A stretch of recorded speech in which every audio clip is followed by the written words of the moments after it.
Hello, everyone. It is now Sunday. What is the date? September 27th. In the year of our Lord 2020. 27th. And it's time for the... Stream Void Podcast, episode 7. 7? Oh, okay.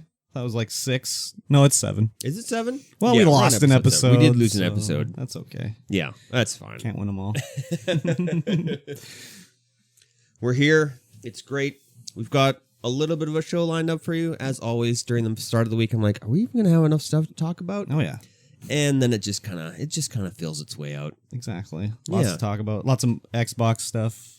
Xbox stuff. NVidia stuff. Yep. All that kind of stuff. Other stuff. Sure. Why not? Well, how was your week? Oh, I had my first anti-masker at the store this week. Oh. So that was something else. We're not even asking people to wear masks. It's just we're wearing masks in the store. And it was right by closing time. And I hear a bit of a commotion at the till. So I'm like, okay, let me go over and see what's going on. And this guy's just raising his voice. And the other manager had just... We have like these plastic, as every place does, plexiglass blockers up to, you know, put a divide between the people.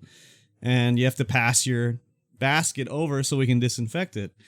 And he was getting upset that he had to pass it over the plastic, and she was like, well, you can just pass it over or leave it down to the side and we'll grab it, either or. And for whatever reason, her saying either or really set him off, and he just is like going either or. And I'm like, what is going on? And then he was swearing, and she said, like, sir, if you don't stop swearing, you can leave the store.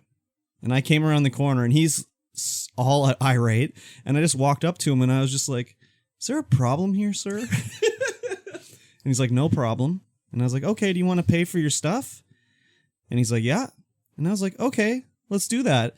And then I start to do it, and he just goes, he's like, blah, blah, blah, mask, research. And I was just like, all right, you can leave. And I grabbed his, like, he was buying some juice or something. I just grabbed his juice, and I'm like, get out of here. And he lost his mind. And he's just like...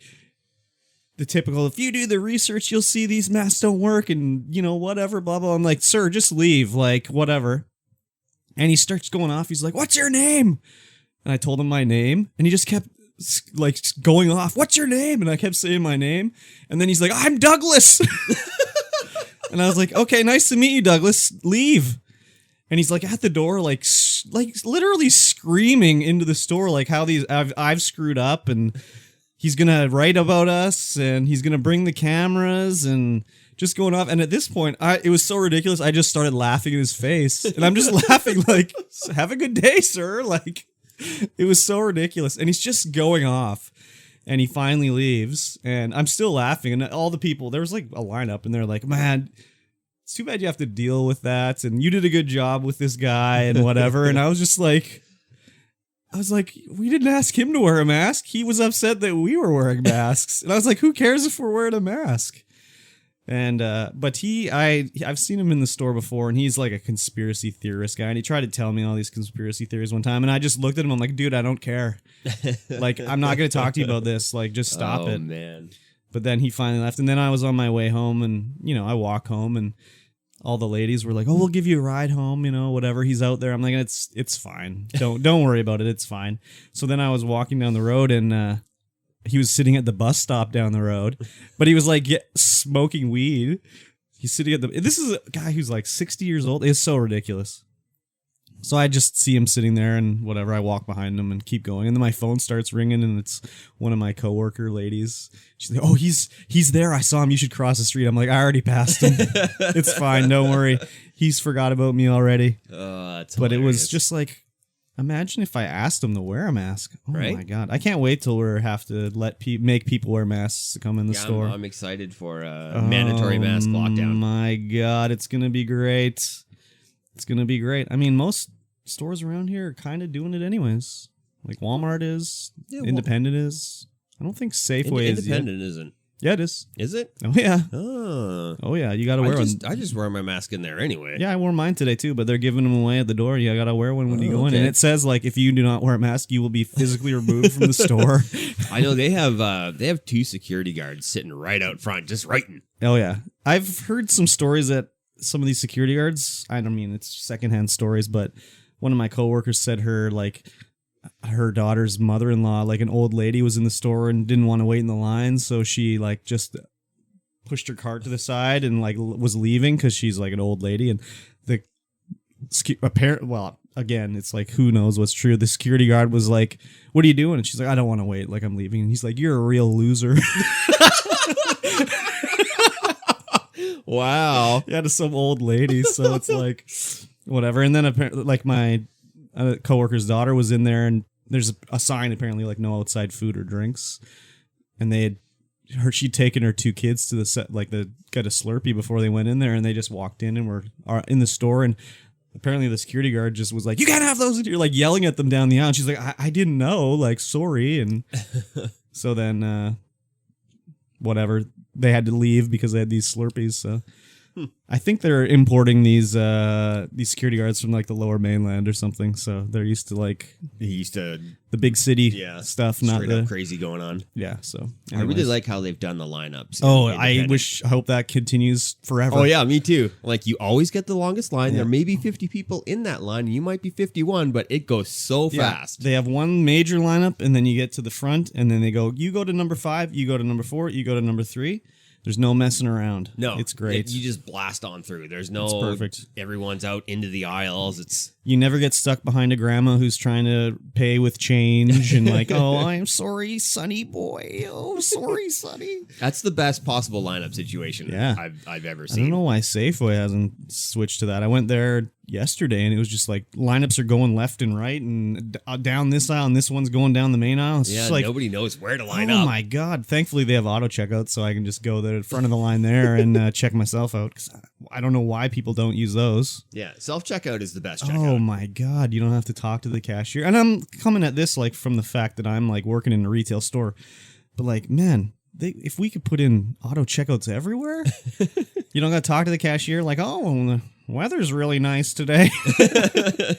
Yes, we've had this conversation every time I come in here. Yes, I know. So, anyways, it's other than that, the work week was pretty tame. How about yourself? Yeah, fairly tame. A whole lot of nothing happening because there wasn't much cable placed. So, damn. I took a few days on one job, few days, and another job, and it was really, really tame. Got a lot of video games played. I love video games. And by a lot, I mean I played Rogue Star Renegades the entire time. Star Renegades. Man, what a great game. Now that I'm like a Mikey game. Yeah, now that I'm further into it, I'm like, oh yeah. So this is awesome. Star Renegades, for anyone who doesn't know, this is your cue. It is I guess it's kind of JRPG, but it's also roguelike, time travel, all this kind of crazy pixel art. Pixel art, incredible pixel art. Yes. Some of the best pixel art I have ever seen. And Kinda it's got a steampunky? nemesis system. Yes. Kind of what? Steampunky? Kind of steampunky, yeah. Yeah. It's like future post-apocalyptic. Retro future? Retro future. Yeah. Yeah. Fallout-ish. Yeah. Maybe? Maybe. I don't know. I maybe haven't a watched little it bit. enough, I guess. And you have so you get sent down to a planet, and all the bad guys that are in the Nemesis system, so like you have all your named guys that have all the skills and stuff, they're all on that planet, and it's one map.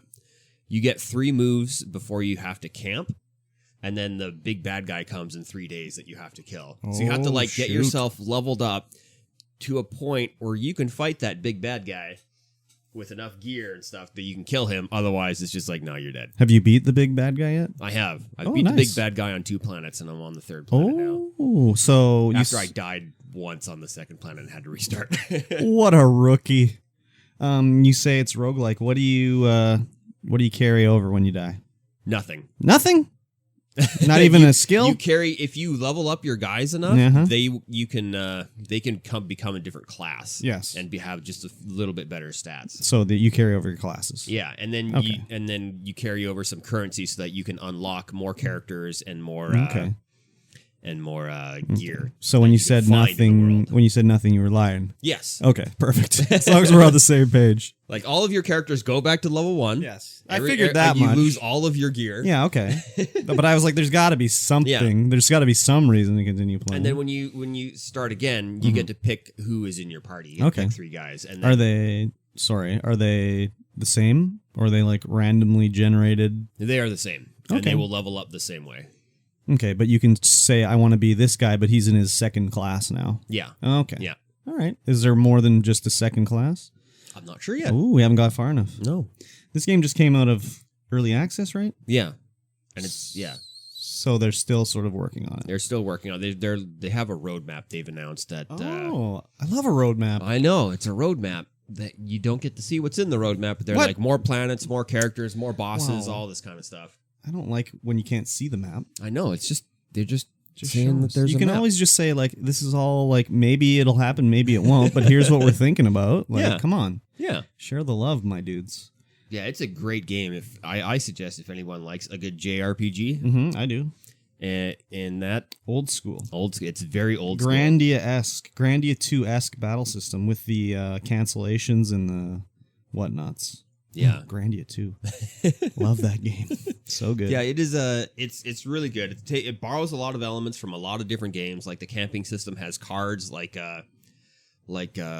Darkest Dungeon does, and you can level up your friendships with people, and that will give those people more stats when they work together, and you can get combo attacks going. That's like Tales games where you're working on the relationships, all the cutscenes and whatnot. Yeah. Baby. Yeah, I liked watching it. I don't think I'll play it, but it looked cool. It is very cool. I rather enjoyed it. What else did we play? Battletoads. Oh, yeah. Last night we played some Battletoads on the couch. What a game. What a game. All hand-drawn. All beautifully voice acted. Beautifully voice acted. Beautifully voice acted. It is definitely voice acted. I don't know if it was a beautiful voice acting. It's good. It's good. It's Saturday morning cartoon voice acting. Yeah, that is true. That is true. The whole cutscenes are all like just Saturday morning cartoon kind of cutscenes. More modern though, not like 80s, like not Cartoon like Network cutscenes. Yeah, it's not like my era, but the more modern stuff. Yeah. Yeah, it was fun times, and the animations and all the moves and everything. You can tell they had a lot of fun just designing the moves and like how they transform. I mean, in the original Battletoads, like maybe their fist got bigger or whatever, but this one is like fist turns into like a brick wall and then a sink and does an uppercut and it turns his fist into a chicken. It's pretty crazy stuff. Yep. Hard. Very hard. To, is it harder than the original? I think it is. We died a whole heck of a lot. I don't know. In the original, I could make it like pretty far before I would die.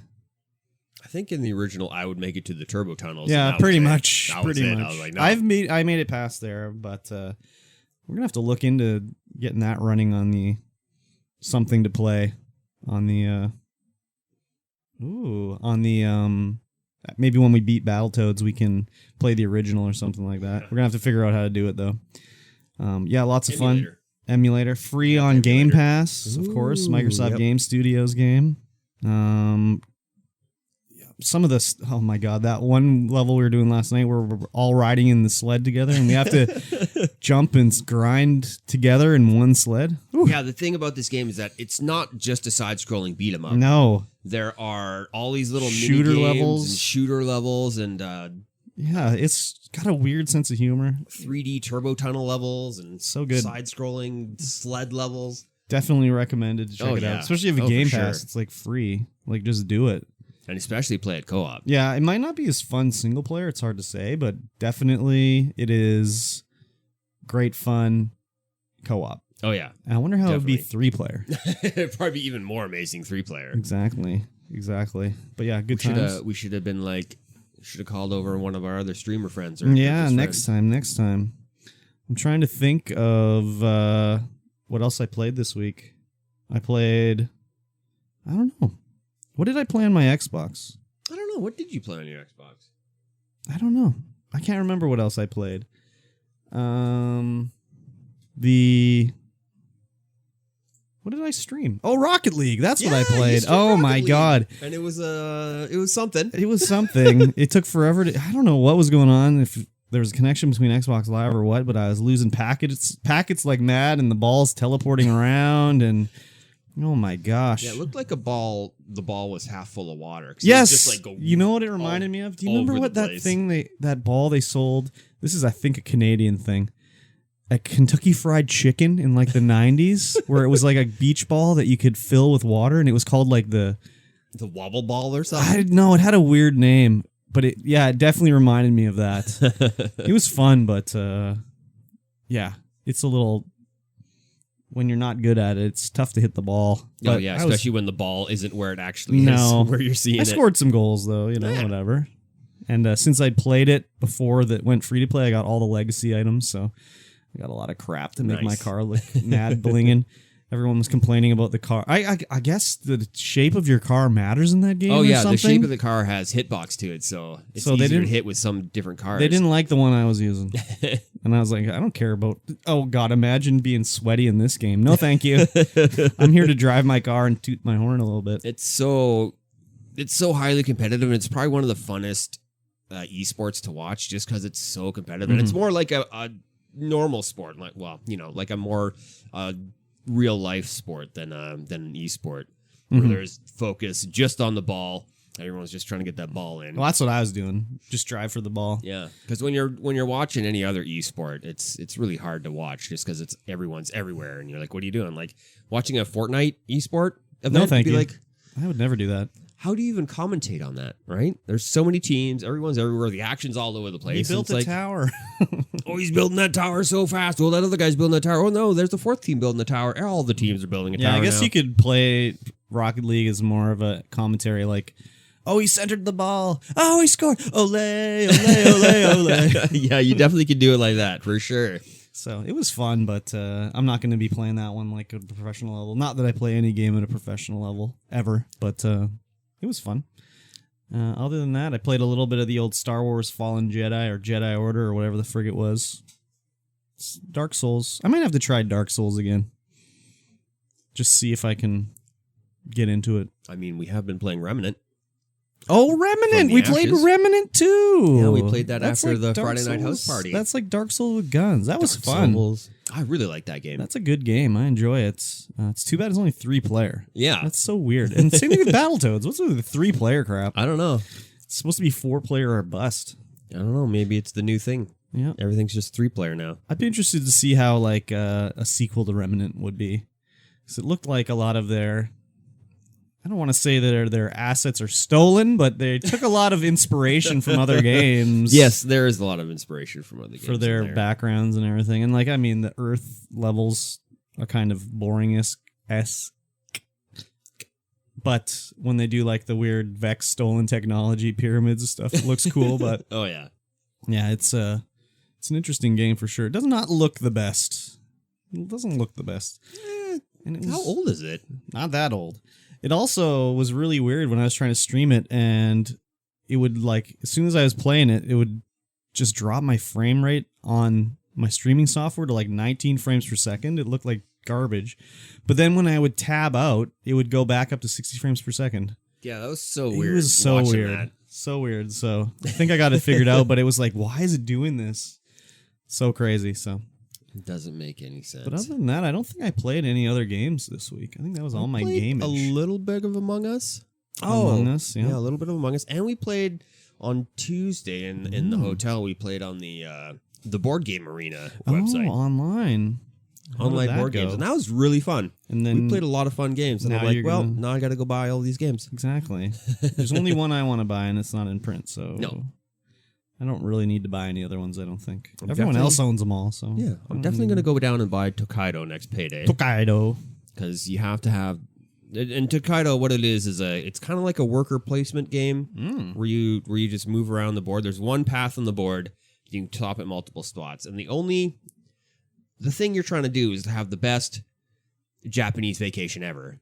Oh, baby. Like old school Japan. Good. And so you go to all these you stake your worker and you go to all these little spots you can go. So you can go to the seaside and get like a seaside postcard. You can go to the tat shop and get some souvenirs. And no one can go to the same place that you've been to. So once you've been to that place, that's it. No one can go there. Sorry, bought all the souvenirs. They shut it down. And then the guy who's in the last on the board gets to go again. So if he just keeps going last, he just keeps going last. And you can just go to catch up to everyone. So if you go too far ahead, then someone can keep taking turns until they catch up to you, until they get ahead of you. And then every so few stops, there's an inn where you go, you rest, you get food, and then everyone starts there. And then whoever gets there last goes first to the next leg of the journey. Baby, sounds good. Yeah, it's really good. The art's beautiful. It's a beautiful board. They give you all these cool things. Can you catch bugs? You might be able to. I think that's a big thing in Japan for kids anyways. Yeah. That's where Pokemon came from. That's probably where you get your souvenirs. You can probably get them in I'd play this game. It's really good. It's fun. I'd play this game for sure. We played another game. I can't remember. I think it's called 6 Minute. 6 minutes? Minute. I don't know. It's a weird word. It's like MMMNIT. Minute? You got 5 lanes of cards, and you have to. Everyone plays a card. They're all numbered 1 to 103. So everyone plays a card face down. Weird number. And then when they get revealed, and the lowest card gets to play first, and that card goes into a lane where it makes sense that it would go. So if you had a 12 in the lane and somebody played a 13, that card would go into that lane. Mm-hmm. And then it would keep building the lanes up. And then once it get to like 6 cards, I think it was, whoever has to place in that lane has to take all those cards and lose that many points. So you have 66 points. Each card has a certain point value on it. And if you have to take a lane, you have to lose as many points as there are on all those cards. Damn. And then your card that you played last goes into that lane as the first card. Too much math in this game, I think. There is a lot, and you keep playing cards, trying to outwit everyone. I have no wits, pick though. up lanes. Oh, no, I have no wits. That one was super fun as well. When's there going to be an Among Us board game? It already is. Oh, is there? Yeah, it's in production. Oh, of course it is. I actually saw it in the news. Oh, shoot. I should have posted that on the feed. I did not know that. That's crazy. That's cool, though. Yeah. Yeah, so that's sort of the work week. I guess we could. The only other thing that I did this week is I caught up on The Boys. I'm all caught up. Oh, no man. spoilers though. We're on episode 4 right now, and man, season 1. Yeah, season 1, episode 4. You're so far behind. You got to catch up. It's so good. I'm dreading some parts that I know are going to happen because that's how it's going to work. Okay, well, I've seen it all. So what are you dreading? I know, but no one. Spoilers coming up. If you don't want to hear about turn your ears off. Mute yourself down, especially season 1. I won't tell you if you're yay or nay on them, but I'll listen to them and just nod knowingly. Yeah. What's his name? Mm-hmm. The dude, the dude that's just getting thrown into everything. Oh, Huey? Huey, yeah. Yeah. So I know Huey is going to F everything up with Starlight at some point. Okay, That's definitely going to happen. I mean, it has to. They wouldn't be building it up like this if they didn't. I mean, that's the only part I'm really dreading because I hate it when that happens and I'm like, Huey, you effed it up. Way to go, Huey. Yeah. I mean, yeah, of course. Of course. He's a dumb white guy. Yeah. He effed it up, of course. I really like when he's like trying to do things and then he just snaps and he just does it. Yeah. He gets the ringing in his ears and it's just like, snap, do it. Yeah. In the comic book, Huey looks like, what's Huey's dad's name have we met Huey's dad at this point? Yeah. Well, Hugh's dad's in the first episode. Okay, Huey's dad. What's his actor's name? I can't remember. He's Scotty from Star Trek. Yeah. And like Dawn Simon of the Dead. Pegg. Simon Pegg. In the comic book, Huey looks like Simon Pegg. Yeah? Yeah. That's probably why they got Pegg to do it. I'm pretty sure. They needed somebody Yeah. to commit longer, maybe? I don't know. I mean, he was supposed to be Huey's age, and they can't have like 50-year-old Simon Pegg Yeah. being Huey, so they got a different guy. But I'm pretty sure I have some of the comics. I don't have them all, and I'm pretty sure that he looks exactly like That's Simon funny. Pegg. So It's funny to listen to Simon Pegg talking an American accent. yeah, exactly. I hope that this comic's written by Garth Ennis, and he's like the writer of the Preacher show. I hope they do more of his comics as TV shows, because man, he's like my favorite writer. Comics. Didn't they do a comic about Preacher? Yeah. Or I mean, not a comic. They did a show, series? but it was Yeah. only like 2 seasons, I think. But that one was on like some channel, FX or something like that, or some other crappy channel, so it didn't really get the crazy ratings. But it was also produced by the same production company with what's that guy's name? Wow, this is really great radio here. The Canadian guy, Seth Rogen. Oh yeah. He produced that one too, and he's producing this one. So I'm wondering if they'll do the other stuff like he's got like a World War II one, and he's got just all these crazy ones. He also did a bunch of stuff for Marvel. Like they should really adapt his Punisher stories for a Punisher movie. Oh my God, or Punisher series, or like he did the Hitman for DC. Oh my God, such good stuff. Watch any of the Punisher on? No, was it on? Netflix. I didn't know. I think we got through 2 episodes and just didn't hook us. I watched like some of the Daredevil and I was just like, there's too much padding in this and like whatever. It's cool enough, but I've come to the realization I don't care about Marvel enough to watch something like that, except for very specific things. Like if they had the Punisher, Garth Ennis Punisher, then yes, I'd definitely watch that. Or his Ghost Rider stuff like that. It's just like, I don't care about Daredevil. I wonder if they'd be able to do more Ghost Rider just because of how bad Nicolas Cage's Ghost Rider was. Well, I have a feeling that that's probably one of the ones that Sony has control of too. Oh, yeah. So because Ghost Rider, Moon Knight, Daredevil, Punisher, all those B-class heroes. Mm-hmm. Well, I don't know. Like, I think they're doing a new... Didn't they announce some shows for Disney Plus, like WandaVision or something like that? There's a new Scarlet Witch show coming to Disney Plus. Yeah, I saw WandaVision. I saw something about that. Yeah. So I don't know if they can... I don't know, like, the whole Disney Plus not having anything that's, like, worse than T-rated on it. Like, you can't really... You couldn't do a Punisher, Daredevil show on there or anything. No, definitely not. So, I don't know. Anyways. Not Punisher. Punisher's just all in. I wonder if Disney's going to be, like, going to Marvel, like, oh, sorry, the comic books are just too violent now. You got to make the Punisher. Oh, no. And he just knocks everybody out with, like, sleeping darts or something like that. If the Punisher isn't like the Weebus Pleebus we just watched. Oh, yeah, no kidding. Oh, my gosh. Anyways, we'll get to that at the end of the show. Oh, yeah, for sure. The old Weebus Pleebus discussion. Alrighty, well, I think that wraps up the weekly catch-up. Oh, yeah, the weekly rewind. Indeed. Should we take a little break here and then slide into the old news topics? We'll take a little bit of break, slide into news. Alrighty.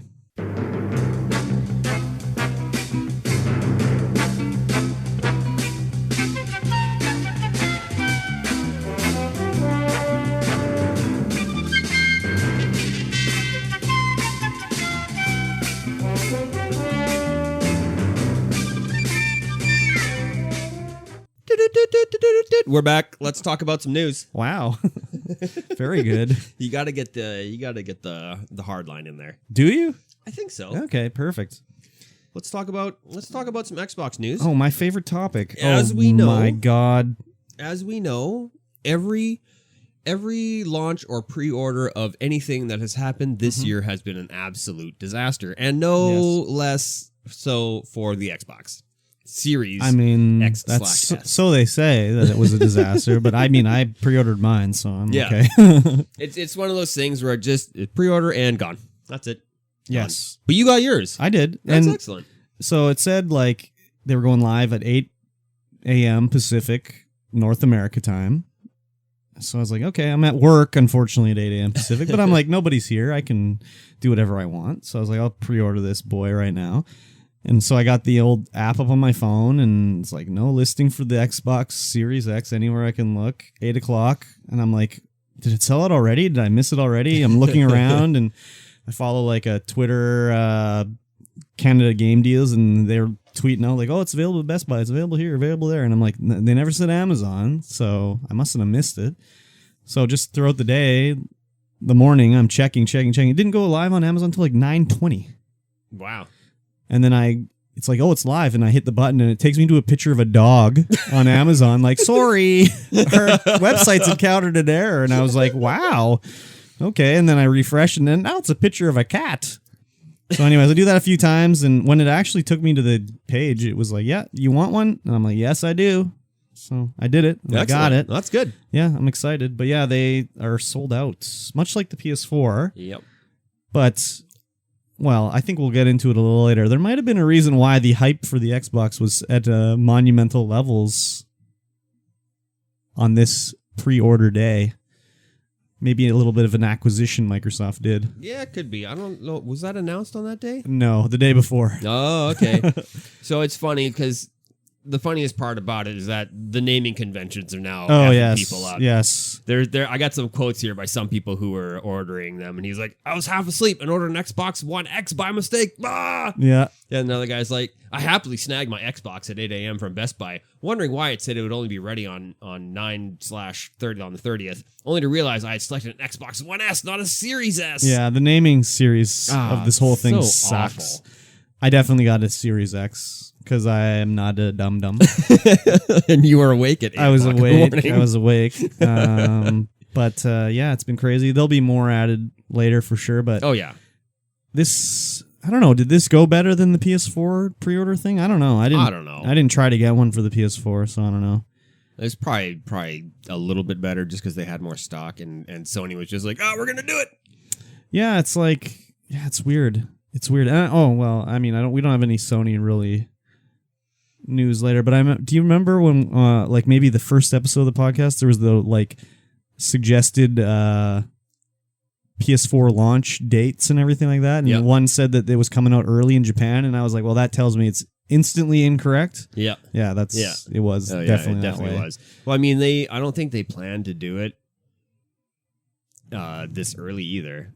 Who, Microsoft? No, Sony.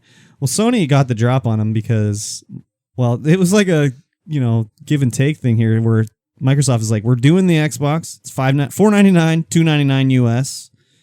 You can pre-order it on the 22nd or whatever. And then Sony was like, we're doing it. It's $499 and $399. Pre-order tomorrow. In your face, Microsoft. Which, if anyone was on the fence at that point, they were like, well, I'll try for the PS4. It starts tomorrow. Like, why wait, right? Yeah. So Sony ate their lunch a little bit there, but yeah. Anyways, yeah, I think they were just completely unprepared. They were just like, yeah, we're gonna do it. Yeah, I don't think. Well, kind of thing. I mean, people may not remember, but at like I want to say E3 1996 or something like that, Sega was like, oh yeah, we got this new console we're bringing out. It's called the Saturn. You can go buy it today. Did they? Yeah. Wow. Yeah. And it was like, you go to the Toys R Us, you could buy it that day. Wow. Yeah. So, I mean, there's been some other things. Maybe Apex's Respawn's pulling from could be. I mean, it didn't work for Sega. Oh, it definitely didn't. Do not emulate Sega if you want to, be a success. But it was like, I don't know what year the Saturn came out, but that's how it was. It was like, it's available now. That's like an Apple style too, though. Oh yeah. Like, it's available now. Yeah, okay. It sucks that the Saturn failed so hard because it really hurt the Dreamcast. Sure did. And it's always better to have more competitors. I know people don't like to hear it, but it always is better to have more competitors in the market. Oh, yeah. That's why Epic Game Store is a good thing. It's a definite good thing. Very good thing. Very. I know you don't believe it, but it is. But yeah, the Series X and Series S sold out. There'll be more. Just keep your eyes open. And I'd recommend buying one. It's going to be legit. Oh, yeah. I'm even thinking about getting a Series S. Nice. Just to have something upstairs because it's small, it's compact, it looks great. It'll look great underneath my TV. You don't want one of those PS4s, PS5s up there? I don't have room for it, man. It's too big. Have you seen my living room? Yeah, it's only dude. like 12 foot across by 14 foot long. It won't even fit. PS5's not even going to fit in there. Yeah, and like just the Game Pass and like, oh my God, they're just like throwing away money to get you to buy an Xbox now. It's so stupid. Like, it's crazy that the whole it's just ridiculous. I can't even talk about it. I can't even talk about it. It's too ridiculous. Well, if anyone was worried about storage, we have on the Xbox, we have a new storage announcement. Yes. A new Xbox Series X and S 1 terabyte NVMe expansion module is going to cost $219.99 American. That's a lot of money. That is for $80 more. You can get yourself an Xbox Series X. Yeah, just buy two. Just install like some games on one, some on the other. Yeah. So they are definitely not taking a loss on this. No. A 1 terabyte NVMe drive for PC costs just about the same. Yeah. So like the pricing sucks on this for sure, especially since Xbox Series S and Series X games can only be installed on the solid state drives like this. You cannot install them on the external like regular drives. So you kind of have to do this because like but it's like these a memory games are card. huge. So it's just plug and play. It goes in, you're good. I know, but the pricing like sucks a hairy bag. The PlayStation 5 storage is going to be about the same. Yeah, no, it's also going to suck over there too. But but the Xbox, you just plug it in and go. With the PlayStation, you got to crack open your machine, slide in a thing that's approved to make it go. Why does Sony do that? I don't know. They're a hardware company. They should know better than this. The pricing on these proprietary Microsoft things have always been bad. Like the original 360's hard drive expansion still costs like $120 or $130 just to get a bigger one, and all it was because it was in this stupid shell that they had. So I'm not too surprised. They are not losing money on this. That's for sure. They're making money on this. No, but that's always the way they make the money on the accessories. Oh, yeah. You can't tell me an Xbox One controller costs them to make $80. Oh, hell no. Are you kidding me? So am I going to have to get one of these? Probably. Yeah, I imagine so. Depending on, how much. I heard somewhere that people were talking about you could slide the game over to another drive and then it wouldn't run off of it because it's not fast enough, but then you could slide it back. I guess, maybe, but like, seriously, that sounds like it would take a long time. Oh, yeah, probably. It comes with 1 terabyte in it, I think. The X? I think so. Yeah.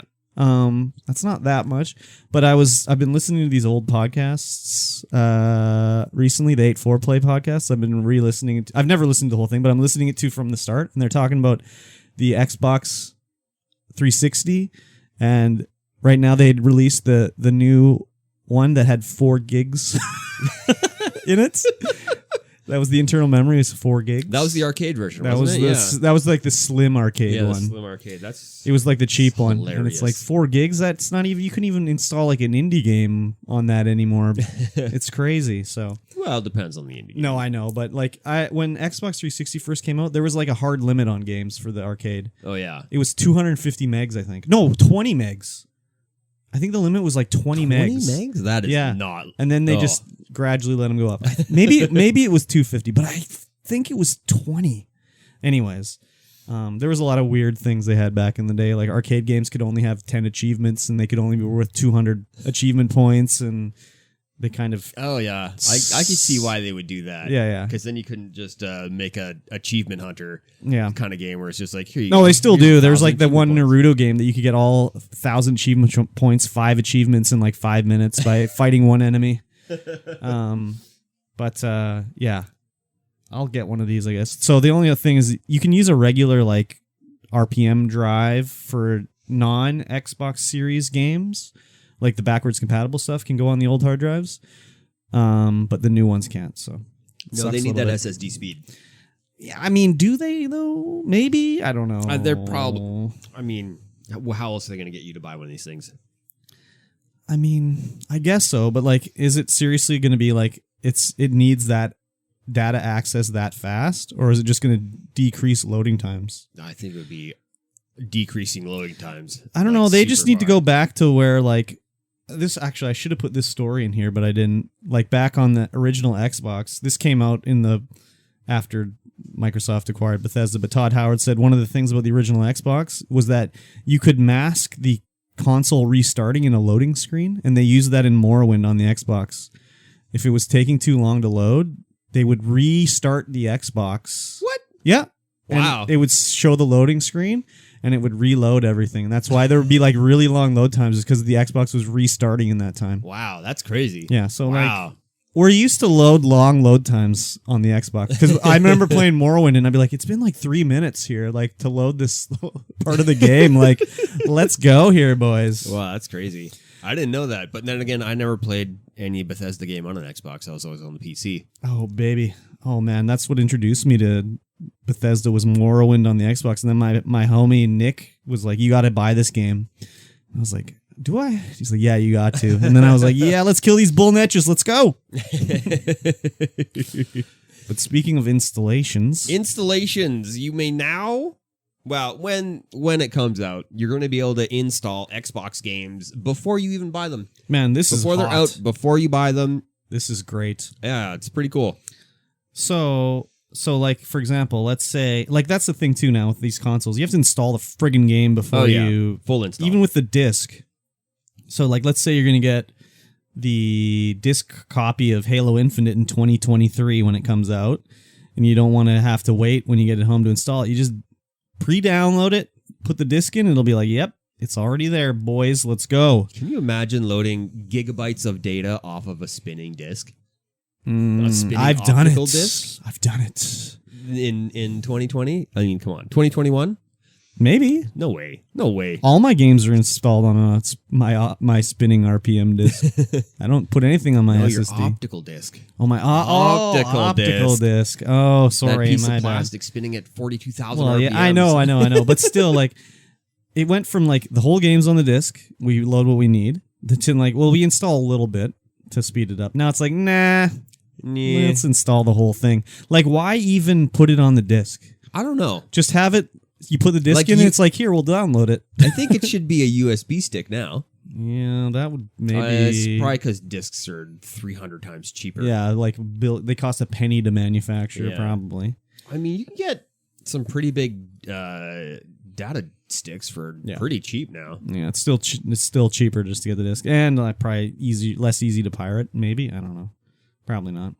You can activate these downloads using your Android version of the Xbox mobile app. Man, I do that already now with Game Pass app. It'll be like, oh, I want to play this game. Boop. And it'll install it automatically. It's great. Yeah. It's so nice. I love it.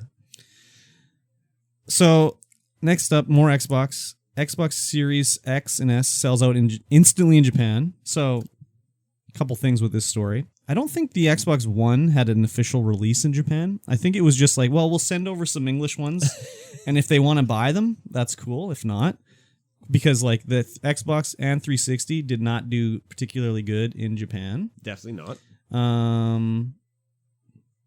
The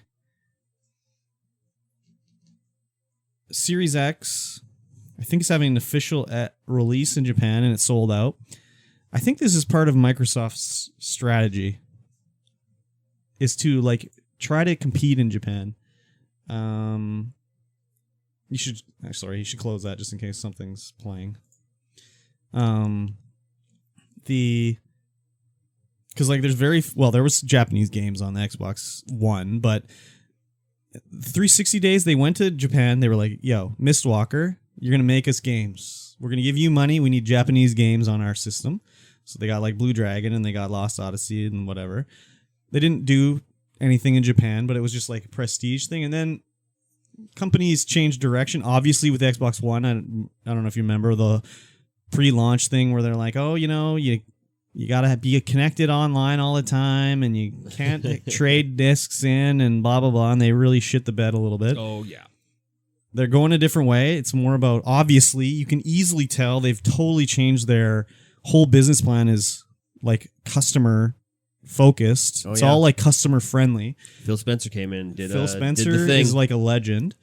So they just with this Series X selling out in Japan, they did a whole Japanese Xbox live stream thing where they haven't done those in forever, where they were targeting the Japanese market. They're trying to, I don't know if they want to build up their user base in Japan, but I think they want to encourage Japanese developers. Because like right now, they're making a game, it's PS5. They're not like thinking Xbox, right? They've been recently like paying guys, like, encouraging them to get the games on the Xbox, like all the Yakuza games, Dragon Quest 11, yes. When it releases on the Xbox in November, it's in Game Pass on day one. I think they're just trying to like rebuild that like relationship, basically. Yeah. So I'm excited to see what comes out of it because, man, like Blue Dragon and Lost Odyssey, oh my god, so good. Never played them. Lost Odyssey has like such a good story. I'm not a huge fan of the gameplay. It's kind of like a bad version of Final Fantasy X. But man, give me another Cult Sub Saga. Hell yeah, homie. Man, is that game backwards compatible on the one? We should have been playing that, dog. Yeah, man. Oh, I forgot about that. Concept Saga. I still got it. Oh, yeah, mine's over there. Nice. Such a classic game.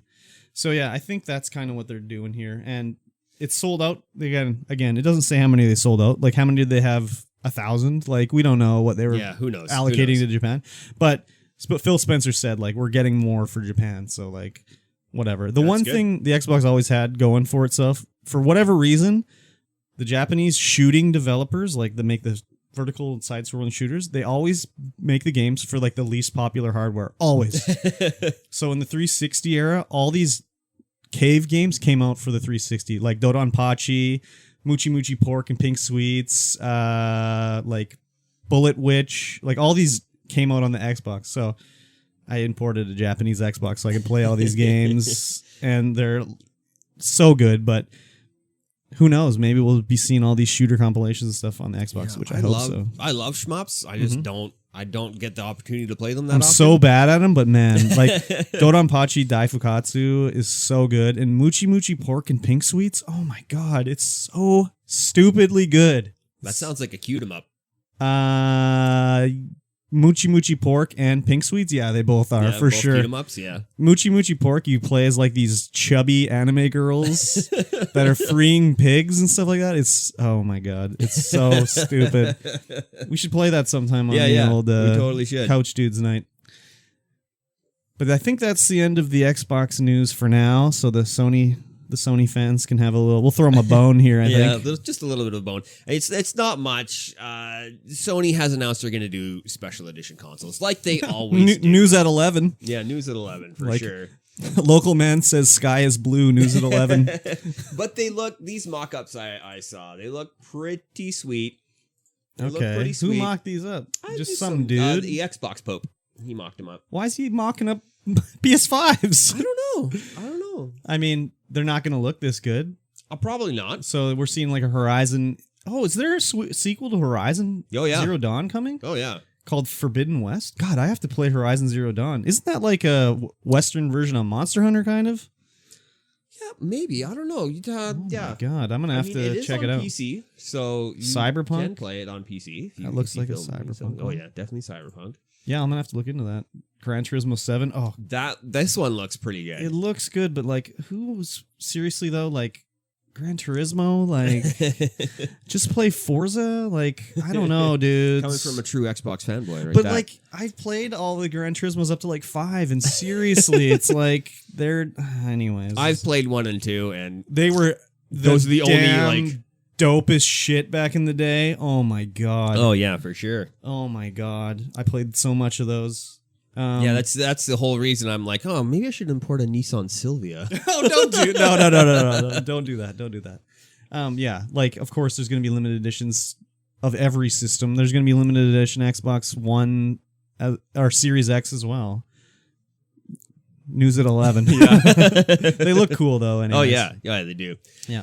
So as some people know, NVidia has brought out new cards, and last Tuesday or Thursday. The 3090s were launched, and same thing happened with the 3080s. Sold out. Malicious bots everywhere, just in there, buying them up. I logged in. I was like, oh, I'm up at 6:30. Let's see if there's any in stock. Nope, gone. All sold out. You weren't going to buy one, though. No. A little too much? A little too much. I mean, they're 2,000 Canadian dollars, so... You could buy, like, 4 Xbox Series X's for that price. And they're just not worth it for me. No. Right? If you're a creator, then for sure they're worth it. Because that's...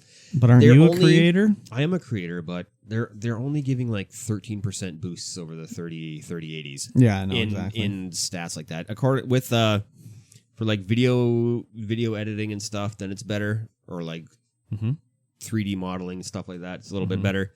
But not for me. Yeah. It's not for me. They're just too expensive. And now they're just all getting scalped.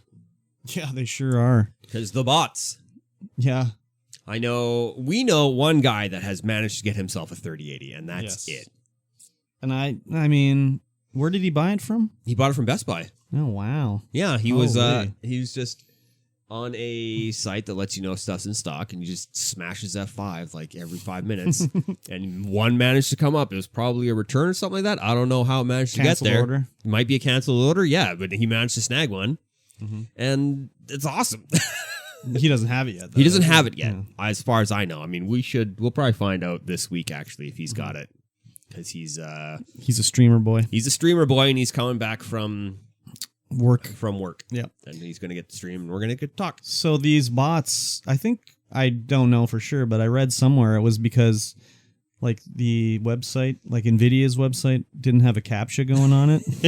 Something like that, yeah. So it was just like they could just run the script and it'd be like, yep, you bought one. Yep, you bought one. Yep, you bought one. So it's like, good job, NVIDIA. Exactly. You don't need to worry about security or something like that. It's all good. Don't worry. Yeah. There's not going to be any bots on your site. No. Yeah. Anyways. Still, it's gross. It's gross that there's none. It's gross that they're being scalped now for way more money. I'll get one of the lesser ones eventually, I think. Yeah, the 3070s and the 3060s. The 3060s did get announced, so and the 3070s should be coming out next month, I think. Yeah, I'll just have to see when they're all out which one is the best for playing Minecraft. I mean, the 3070 is going to do you up. Well, it'll definitely be better than what I got, the 1060 or whatever. Yeah. So, yeah. And the 3080 you're probably not going to be able to get for a while. I mean, the 3070s are probably going to do the same thing. I mean, any of them will be better than what I got. Yeah, so for sure. Whatever. Doesn't matter. Yeah. And in super tech nerd support, multi-GPU technology is no longer being supported by NVIDIA, so you're not going to be able to SLI. I don't know which what that is means. You take two of the same video cards and you link them together in your PC to get more compute power. Why would they stop that? More GPU power. They're shifting away from it for some reason. But why? They're still going to leave the API open so that other developers can use it in their games. Like the 3080 doesn't even come with the SLI bridge slot. I don't understand why they would stop it. I don't know why either. Like, wouldn't they want to sell two 3090s to some idiot? Right? So yeah, they stopped January 1st. They had stopped adding new SLI profiles to the drivers. It just seems weird that you'd think they'd expand it, be like, no, you can use 4 now. Well, I mean, you could always have used 4 in SLI. Up to 4, I guess think. they must. It just must be not many people do it, so they just stop supporting it, basically. Yeah, so game developers are going to be able to still stick it in there so that they can be used. Ooh. But the 3080, the 3070 are not going to come with Crossfire, the NVLink connectors. The 3090 still has it, though. Okay, there you go. Buy 2 of the $2,000 cards and put them in your computer. Yeah. Right. Could you even fit 2 cards in your tower? They're so big. Not in that one. Not in that tower. No, definitely. No. In my bottom tower, maybe. Not the 3090s, though, because they're triple bay. Good gravy. You have to build a custom cable and like put it on a block of dry ice to keep it cool or something like that. Yeah.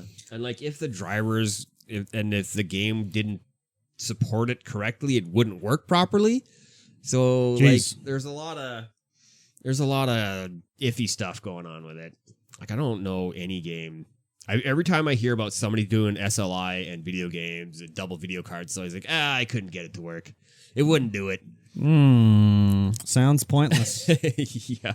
Oh, wow. I mean, it sounded like it's a good idea on paper. Why use one video card when you can use the compute power of 2 or 4, you know? Exactly. But yeah. Who knows? I mean, I'm sure if you're using like a Pascal card or Titans and stuff like that for productivity, then having multiple stuff like that would be better, because I know a lot of people do that. Not me. Nope. Definitely not worth it. Exactly. So what is going on with this here? What is going on this is Amazon. Amazon's dipping their toes into more video gaming stuff. Oh yeah. More video gaming stuff. They've announced a new cloud-based gaming service called Luna. So is Luna the what do you call it? Like the code name? Or is that its No, that's the actual name. That's so That's weird. actually what it's gonna be. They just switched Twitch Gaming to be Prime Gaming, and like, why wouldn't this be just called like Amazon Gaming or something like that? Like, why give it a name? Cloud Prime?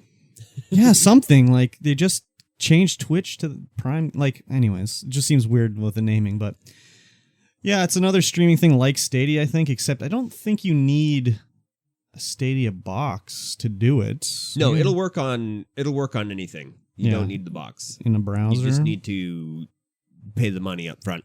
So this is good for guys that live next door to Amazon's servers, I think, or like. Oh yeah, the infrastructure just isn't there to support it. Man, I'm getting packet loss when I'm playing Rocket League. Like, could you imagine trying to play Rocket League? Oh my God, that sounds fun, actually. So let's.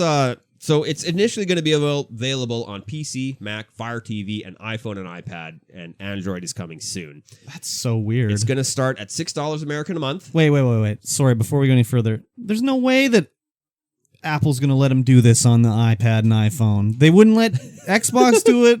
Like, there's no friggin' way. Right? It's the exact same thing.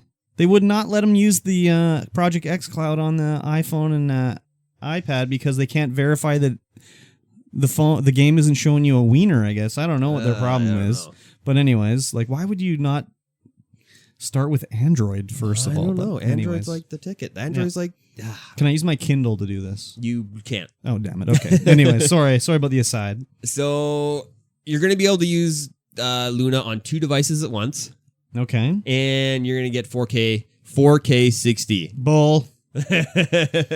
Bull. They've got a lot of games in the lineup, 100 plus games, and it's also going to have Twitch support, so you can like... Yeah, so that was cool. Yeah. You could see like Mikey T's playing one of these games, like, oh, what's their premiere game listed here? Resident Evil 7. Ooh, Resident Evil 7. I can just hit the button, fire it up in my Luna Prime subscription, and just start playing. Yeah, that's going to be so that's kind of cool. The games they've got listed here is their like marquee games are not setting the world on fire. Oh, hell no. Resident Evil 7 Control, which is, it's a great game. Yeah. Panzer Dragoon. Like, is this remake? What? Like from the Xbox original? Oh yeah, they're remaking it. Oh, they're making a new version. Yeah, I'm pretty sure they're making a new Panzer Dragoon.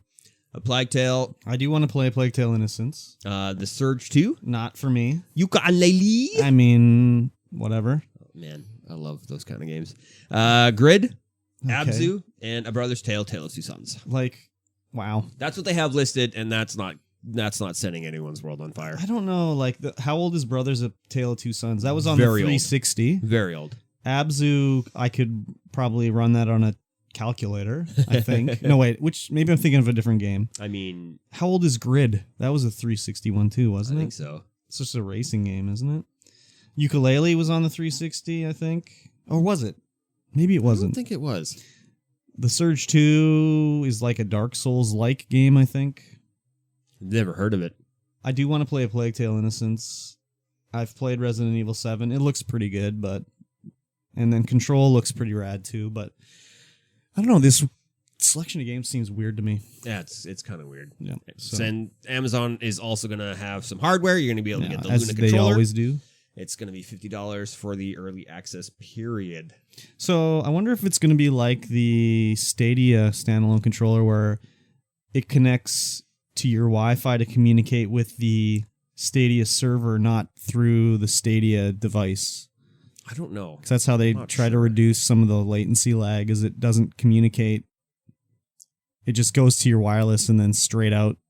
Looks like it's Luna controller via Bluetooth to your device. Boo. Yeah. Sounds terrible. They're saying reductions in latency between 17 and 30 milliseconds. Sounds bad. I mean, could you imagine playing like Souls-like with increased latency? You already roll slow enough in those games. Like, holy shit. I mean, we saw how good Stadia works. I haven't seen how good it worked, but I heard how bad it is. Oh, man, it's amazing if you're sitting right next to Google. Yeah, I would think so. If you have... if you're like in a major metropolitan area, or if you're sitting next to Google, or you have like you're on the 5G already, then it works fine. But if you're anywhere else, it's just no. Imagine playing that on dial-up. It's like, hey, look at my 480i. No, there's no I. 480p 15. Yes. It looks like garbage. There's 480i. That's a regular TV. Well, yeah, no one's got a regular TV anymore. Well, we're going to talk about a regular TV in a little bit. Oh, here. yes. We've got a regular TV coming up. Yeah, I don't know how... Did they look at Stadia? Did they even, like, know that Stadia was a thing? I mean, they must. Maybe they think they got a better shot at it because they already have the streaming video service. But I mean, Google does too. They got YouTube, so I don't know. Google is Google. They got Everything. their data centers lightning quest fast. I don't know.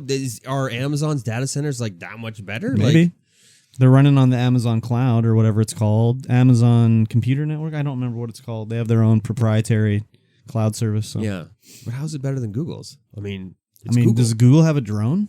I don't think so. A drone that delivers you pizza? No, No, delivers a drone strike to your house. Oh, Anyways, does Amazon? probably. They're probably working on it. Yeah, I mean, Don't you know any movie when there's a giant conglomerate and they make all their money, they always just start making weapons? weapons of mass That's destruction. how it goes.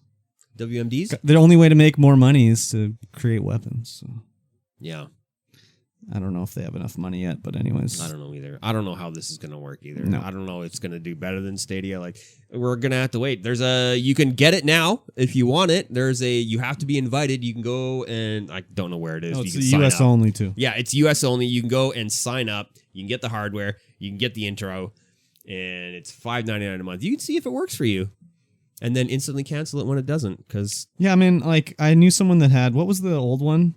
Like streaming service for games before. I knew someone that had one and they tried it for like Second channel. No, not that old.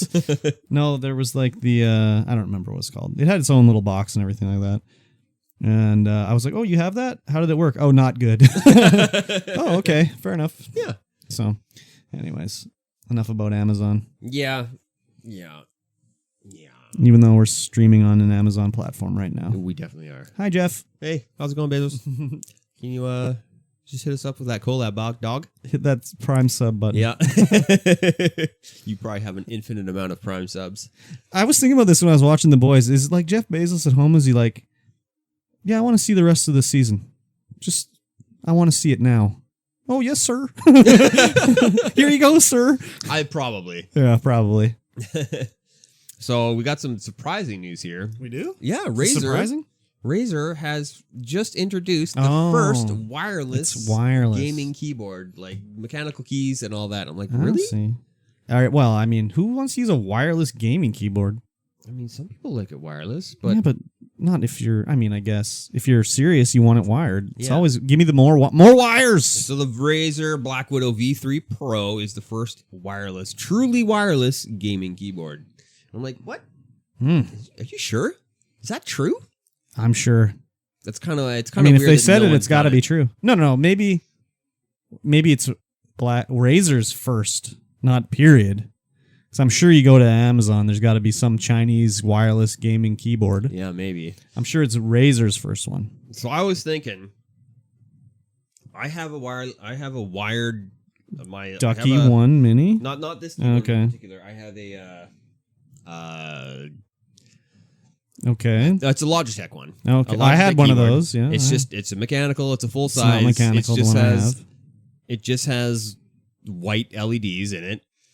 And LEDs. I have a splitter upstairs that I used to plug it into the computers when I'm upstairs, and it can't even run it. That can't even provide enough juice to it to run it. Really? So I was like, well, like this thing is a full LED gaming keyboard. Mhm. How is it gonna survive on batteries? Like, it's just gonna chew through batteries. But they're like, oh no, you get 100 hours out of it. I'm like, what? Really? Does it have LEDs and shit? It in does have LEDs, Oh, yeah. Jesus It's got the Christ. full RGB gamut. Maybe it has its own battery in it. Maybe it Oh, weighs maybe. like 15 pounds because it's got this huge ass battery in it. Yeah, I would have thought it would just chew through batteries like no tomorrow. I guess, I don't know. Who knows? Just seems, anyways. Yeah. I'm late to the PC game, so I'm like, who cares if your keyboard lights up? Like, seriously. I mean, I know, I see it. I see your keyboard's all lit up. that. And I know you're loving it. I know you love it. But it's just like, I don't need my computer to light up and glow in the dark and shit. But everyone else, I guess, likes Oh yeah, it, so. everyone's on that RGB hype. I mean, my mouse pad isn't RGB. Good gravy. You get the little rim around the outside Oh that's my RGB. God, Jesus Christ. When are you putting ground effects on your car? Right? Anyways. I should. No, you shouldn't. Yes. Not on that car. Wait till you get a new car. So my favorite news article of this podcast. Before you say this one, where did you see this?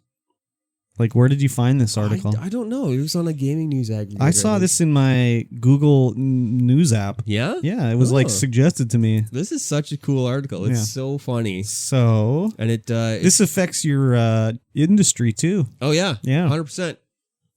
So there's an little old village in the UK. It's a little old village. They got some high-speed internets down there. But every morning, 7 a.m., it would go out.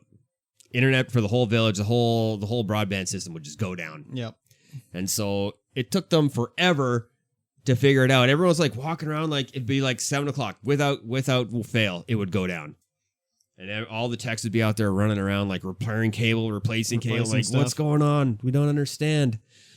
And so they would go out there at 7 o'clock because they knew it was going to happen. And they just wander the village trying to figure out why it was going down, like trying to monitor everything. Yep.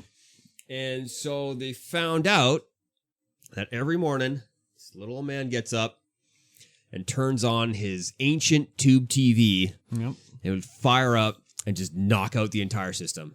Imagine like 1.21 gigawatts of radiation it was squirting out to do that. It's probably like this old tube in a like wood panel box TV. Maybe a record player on top of it, inside of it. It would fire up. You would see the electron gun heat up. Yep. Boing, and bring the classic. It would bring the tube up to temperature and start firing electrons and make a picture. Oh my God, so good. But it was consuming so much power. And I guess, and whatever. It was just knocking out and interfering with everything. It just knock out the entire system. So that's just crazy. I know in the UK though, like I don't know how they exactly found it, but I think they said they were like using some sort of interference scanner, and they could sort of triangulate it over the course of a few days to where it was coming from, because they'd have to wait for each pulse basically. But I know in the UK, like they had like scanners for like pointing at people's house to see if they were watching TV, because you have to pay your licensing fee to watch TV, even if it was over the air. So they'd have like a little scanner that would point at a house and see. Anyways, maybe they were using something like that, but I don't even think they knew what they were looking for. No, definitely not. It was such a mystery to them why it was happening. Yeah, so this went on for 18 months. Could you imagine you're at home? Like I paid for this high-speed internet for like a year and a half. It'd be like every day at 7 a.m. it would go out. But the good thing is he's an old guy, so he probably went to bed at like 6 p.m. Yeah. So he probably turned off his TV at 6 p.m. That'd be infuriating. When my internet's down for half an hour, I'm like, when are these clowns going to fix this? Oh my God. So, yeah. Your internet goes down? I mean, yeah. It does. Let's not talk about it. I don't want to get my own internet. I like to only pay for half of it, okay? So yeah, I understand. I might have to just fucking bite the bullet and God damn it, get my own internet. Anyways, ultra high speed never goes down. I think I kind of got to, but I don't want to spend any more money. Seriously. Yeah. So, anyways, it was an interesting story and hilarious. I giggled the entire time I was reading. I'm gonna go find the oldest TV I can find too, and just set it up somewhere in the middle of town, like steal some electricity and plug it in. It's just an EMP goes off. Yeah, every time you turn it on. Exactly. It'll be hilarious. Set it on a timer. Oh baby, it'd be so good. Anyways, it was a fun story. I think that's it for the hardware talk. Yeah. Let's take a quick break. Let's take a break, and we'll be back with some Spider-Man news.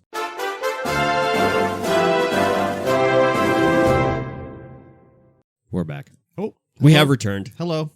It's game talk. Let's talk about some games. Let's talk about some software. Let's talk about some big plays in the crazy news, in the crazy arena that is the console wars and acquisitions and mergers and buyouts. And Indeed, things. I'm in mergers and acquisitions too. Yeah. So Microsoft bought Zenimax Media. Zenimax. Parent company of like Bethesda and I think Machine Head Games maybe, and who else do they own? Tango Softworks, I think, like all sorts of these guys. This was huge news. I saw this article when it was Monday morning or Tuesday morning. I can't remember, whichever morning it was. I'm at work and it's the article's from the Lad Bible. So I'm like, is this real or what? Right. And it says like Microsoft bought them. I look into it and it's like they did. And I was like, holy crap, this deal is effing huge. $7.5 billion purchase. That is a huge amount of money. More than Disney bought Marvel Entertainment for. Yeah. Like, they bought them for $4 billion, I think. It's like, this is a huge deal. Of course, Bethesda, makers of Fallout, The Elder Scrolls, Commander Keen, Doom, yeah, Quake, all that kind of stuff. So, yeah, huge news. This is like, so the question is too, is Microsoft going to make these all, it's a first party company now. Like, are they going to make them exclusive to the Xbox? Like, I know really Phil Spencer's been saying recently, like, oh, we got to just, games are games. Everyone should be able to play games. Yeah, Games. I don't think they're going to make them exclusive. So I don't know exactly what they're going to do. Like, maybe it'll be, honestly, the way to do it, I think, would be like, okay, the Elder Scrolls games, yeah, it comes out on the PC and it comes out on the Xbox. And then maybe 6 months later, it comes out on the PS5. It could be a timed exclusive. Or something like that. I think they're just tossing a lot of money if they don't do it. Yeah. The other thing too, I was thinking, like, for example, like Microsoft bought, I can't remember the company, the ones that did the Outer Worlds, and it's out on PS5 and Switch and everything. Yeah. But like maybe part 2 is only on the Xbox. Yeah, could be. You know, like you give everybody the first taste, and it's like, you want to play the next one? Oh, sorry, you got to come to the old Xbox here. Let me tell you, Elder Scrolls 5 is not going to be exclusive. Like, you mean 6? 6, yeah. Elder Scrolls 6 is not. Well, it'll definitely be on PC and it'll definitely be on Xbox. If it's not on PlayStation, everyone's going to be real mad. Yeah, but if they bring out a new IP, if they bring out a new IP and they make it exclusive, then I can see them doing that. But like an old IP, I don't think they're going to do it. But like, okay. Even still, like, Morrowind was only on the Xbox. It wasn't on the PS2. No, it wasn't. Oblivion was on the Xbox and I think the PS3 as well. Yeah. And then Skyrim was on both as well. Skyrim was on everything in their dog. Yes. Like, I mean, yeah, okay, people be upset, but like, it's, you know, they bought them. Like, I know it's their company, but I don't think they're going to do it. They can do what they want. Yes. Yeah, they can. It is within their power to make it exclusive, but I don't think they're going to do it. I mean, I know that Phil Spencer's in charge of Xbox, basically, but he's not in charge. He has a boss. Yeah. And his boss will tell him what he wants to be done. Yeah. I think his boss probably, it seems like, is hands-off approach. I don't remember what the CEO of Microsoft's name is, but seems like they're taking hands off on the Xbox thing there, but that's a lot of money to be like, yeah, sure, you don't got to buy an Xbox. Like, buy a PS5. It's cool, no problem. Well, with the way Xbox is going, they're just like, no, we just want to get the games in the hands. The Xbox is just a vehicle for those games. Can you ever see a point where Sony's like, yeah, sure, Game Pass on the PS5? Sure. Oh, hell no. That's Sony, though. Sony, yeah, I mean, they're kind of got their head where the sun doesn't shine because they're riding high on the PS4 right now, as they rode high, very high on the PS2 days, and they got kind of humbled a bit with the PS3. Yeah, I don't know what's going to happen here. I'm excited just because, like, whatever. I'm excited for the Elder Scrolls 6. I would have been going wherever it went. So if they were like, yep, it's PS5, baby, I would have been like, well, I guess I got to get a PS5. So,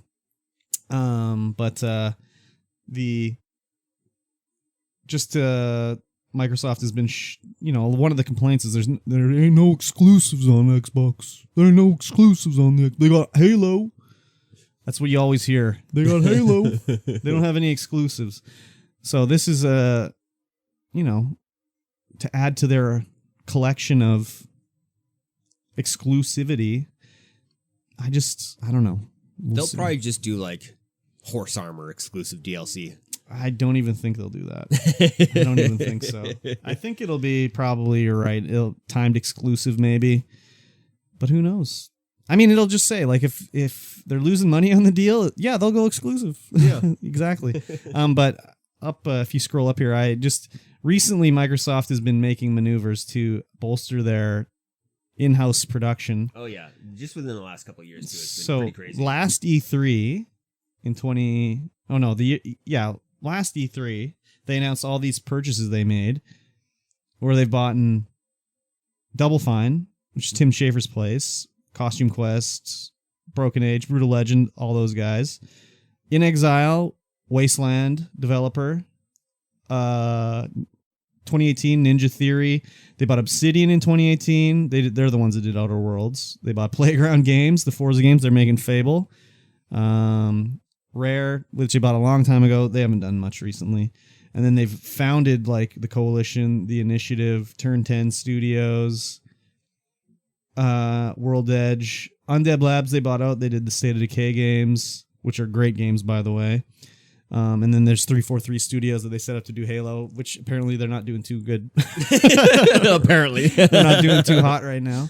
But they've been trying to, get some games where they don't have to rely on these third parties to bring the games out for them. So yeah, for sure. It's an exciting time anyways. And that news came out, very coincidentally, the day before the pre-orders for the Xbox went up. Oh, weird timing there. Weird.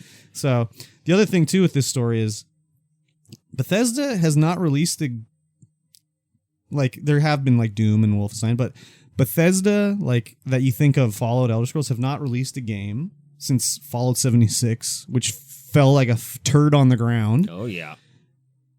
The next fall, what did they do? They added their, you can rent a server for $100 a year thing. And we've got a Battle Royale mode. Yes. Things that nobody asked for.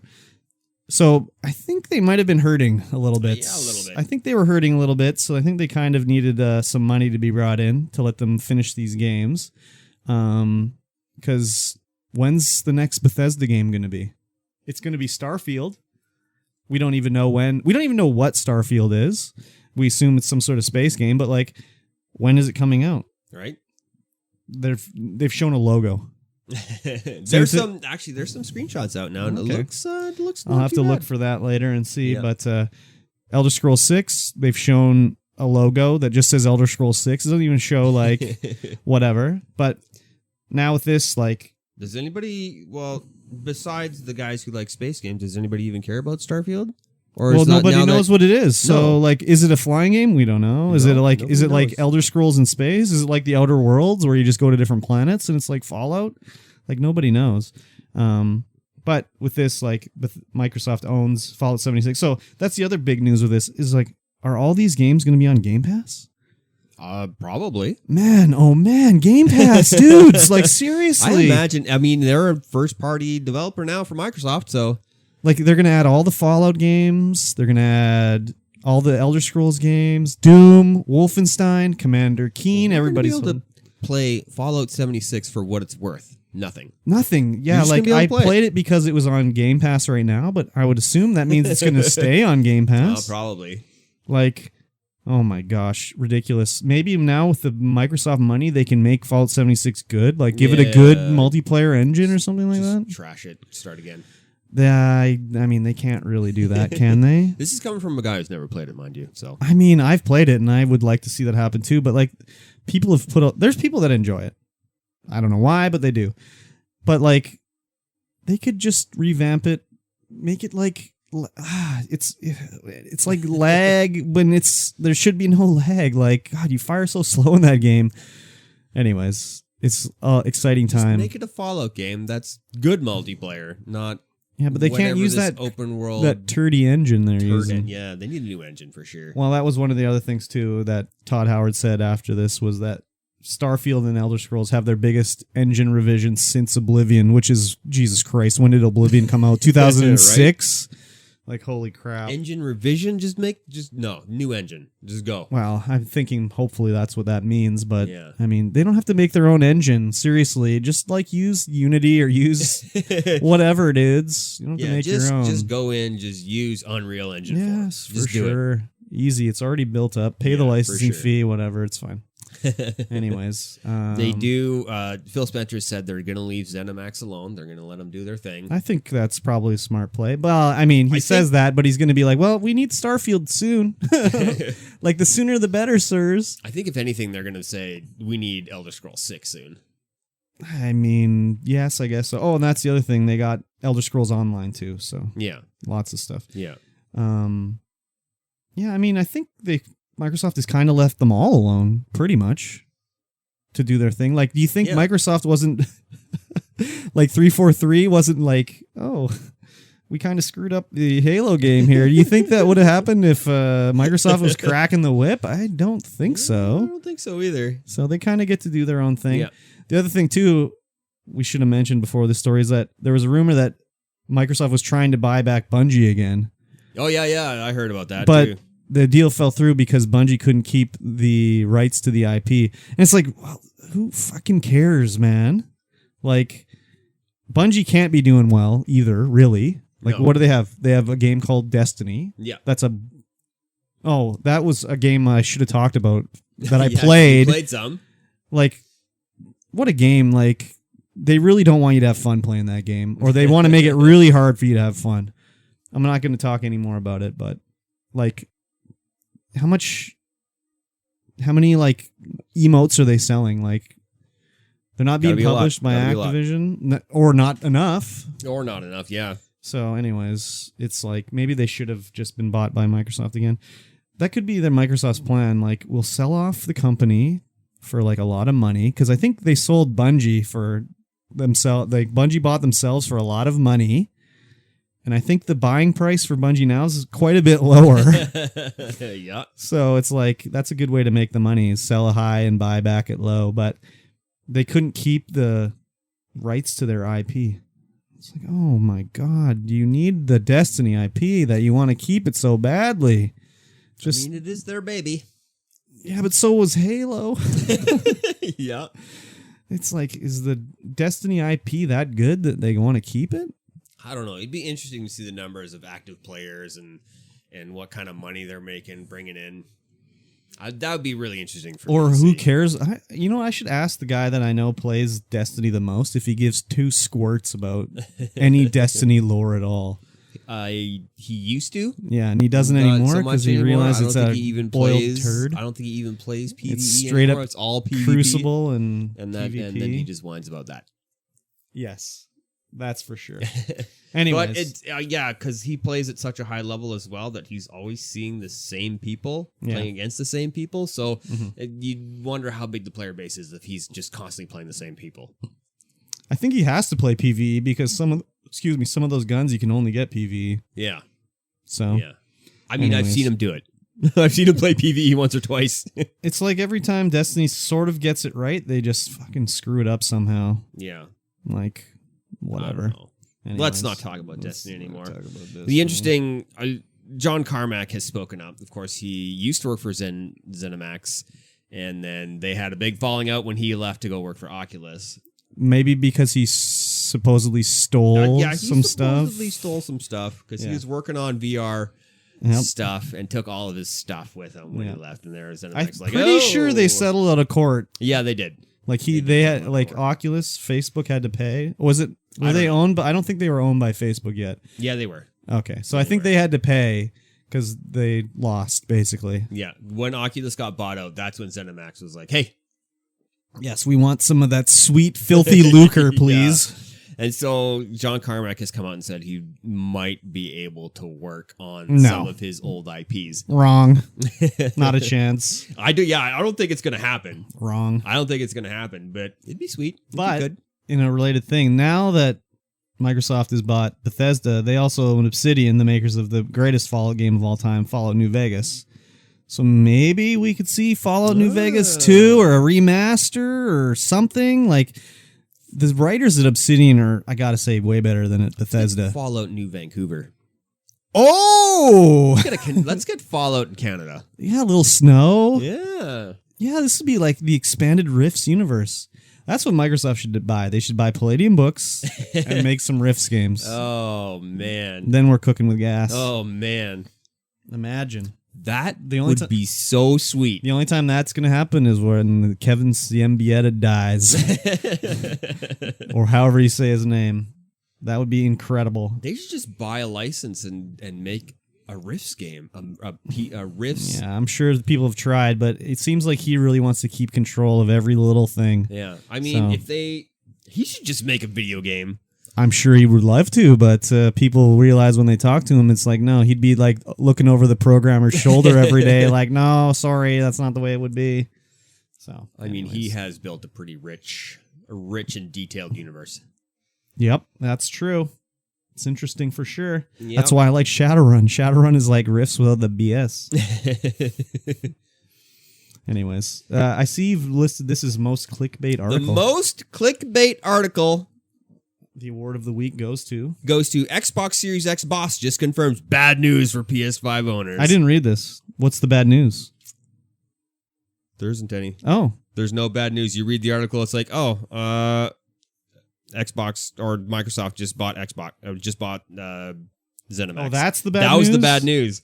Well, I mean, potentially it's bad news. And it's like, that's confirmed. It's bad news for you. It's like, well, they're not losing any of their exclusives that are coming out. That's true. Like Tokyo Wire and what's the other one? I can't remember what it's called.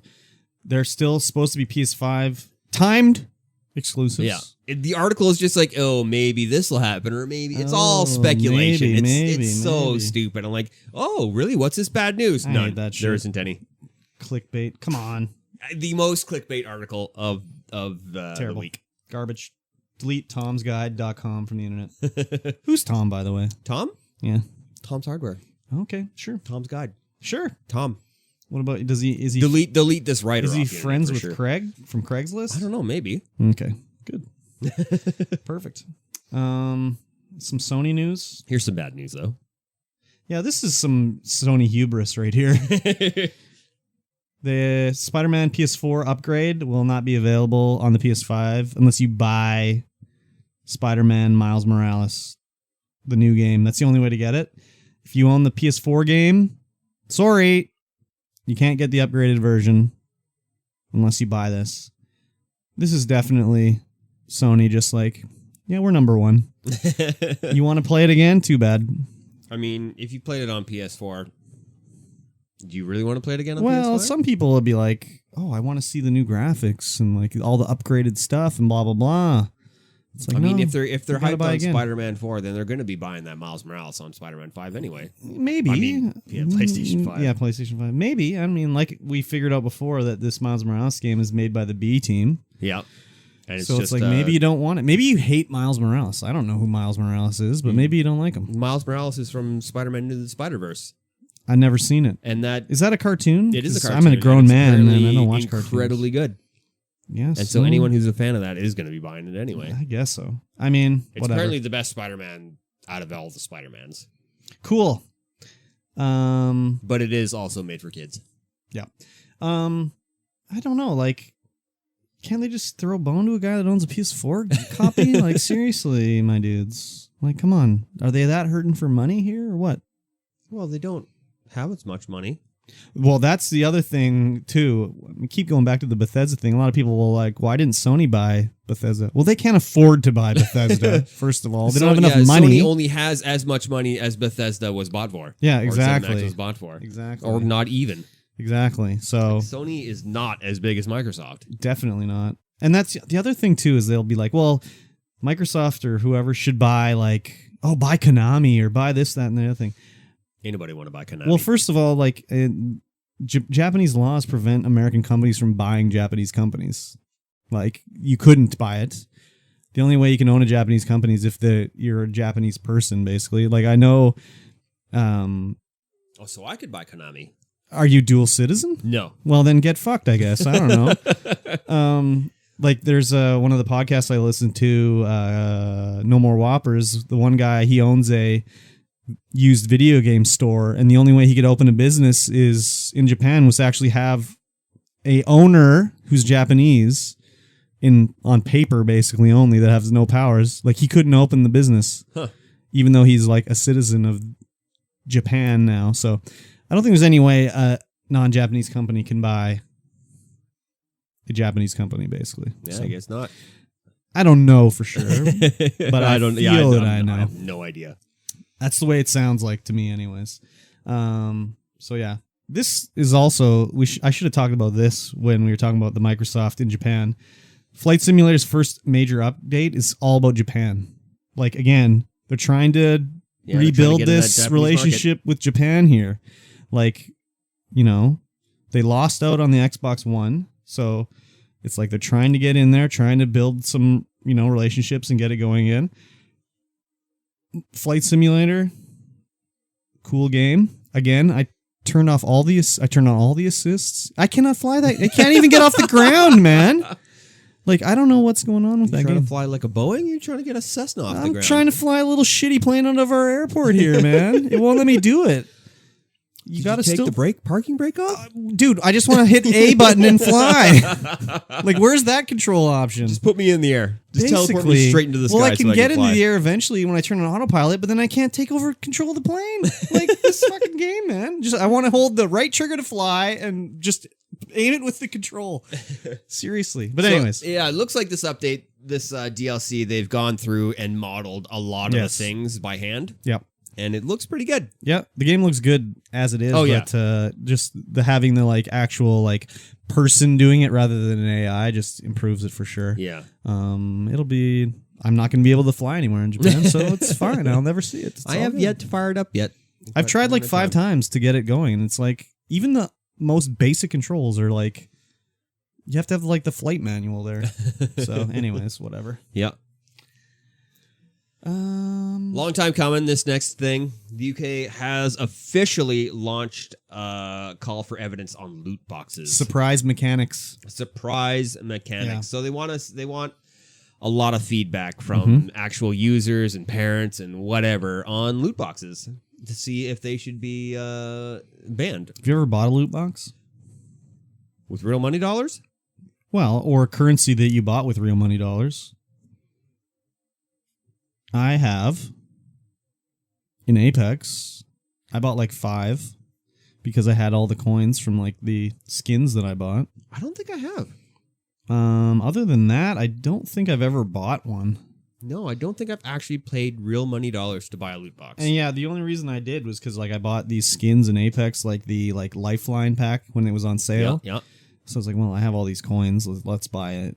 And I don't know how you could get addicted to buying these things, honestly.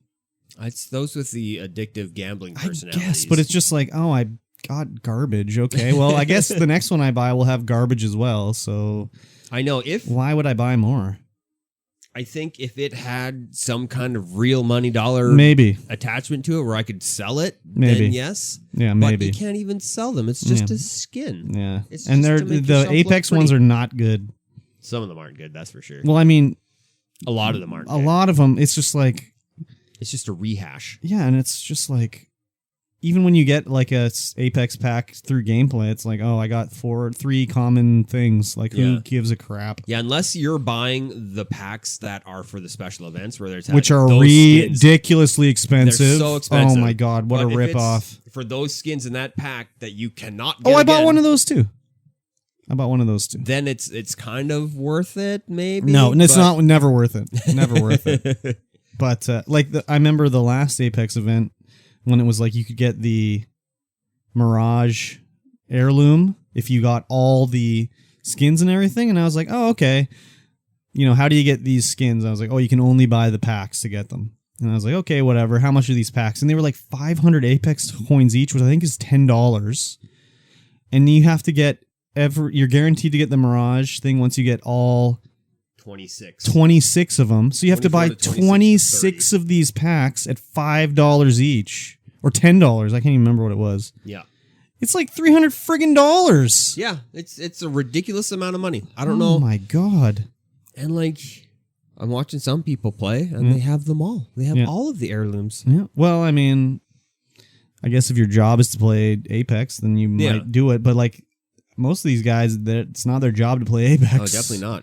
So, anyways, I think, obviously, there are people who get addicted to them. But again... It's not gambling. I've said it before. It's not gambling. You can't get anything of value back. You cannot. No. It is gambling because it is gambling, but... It works on your brain like gambling does. But you don't... There's nothing of value. No, you don't get anything. So. Unless it's like...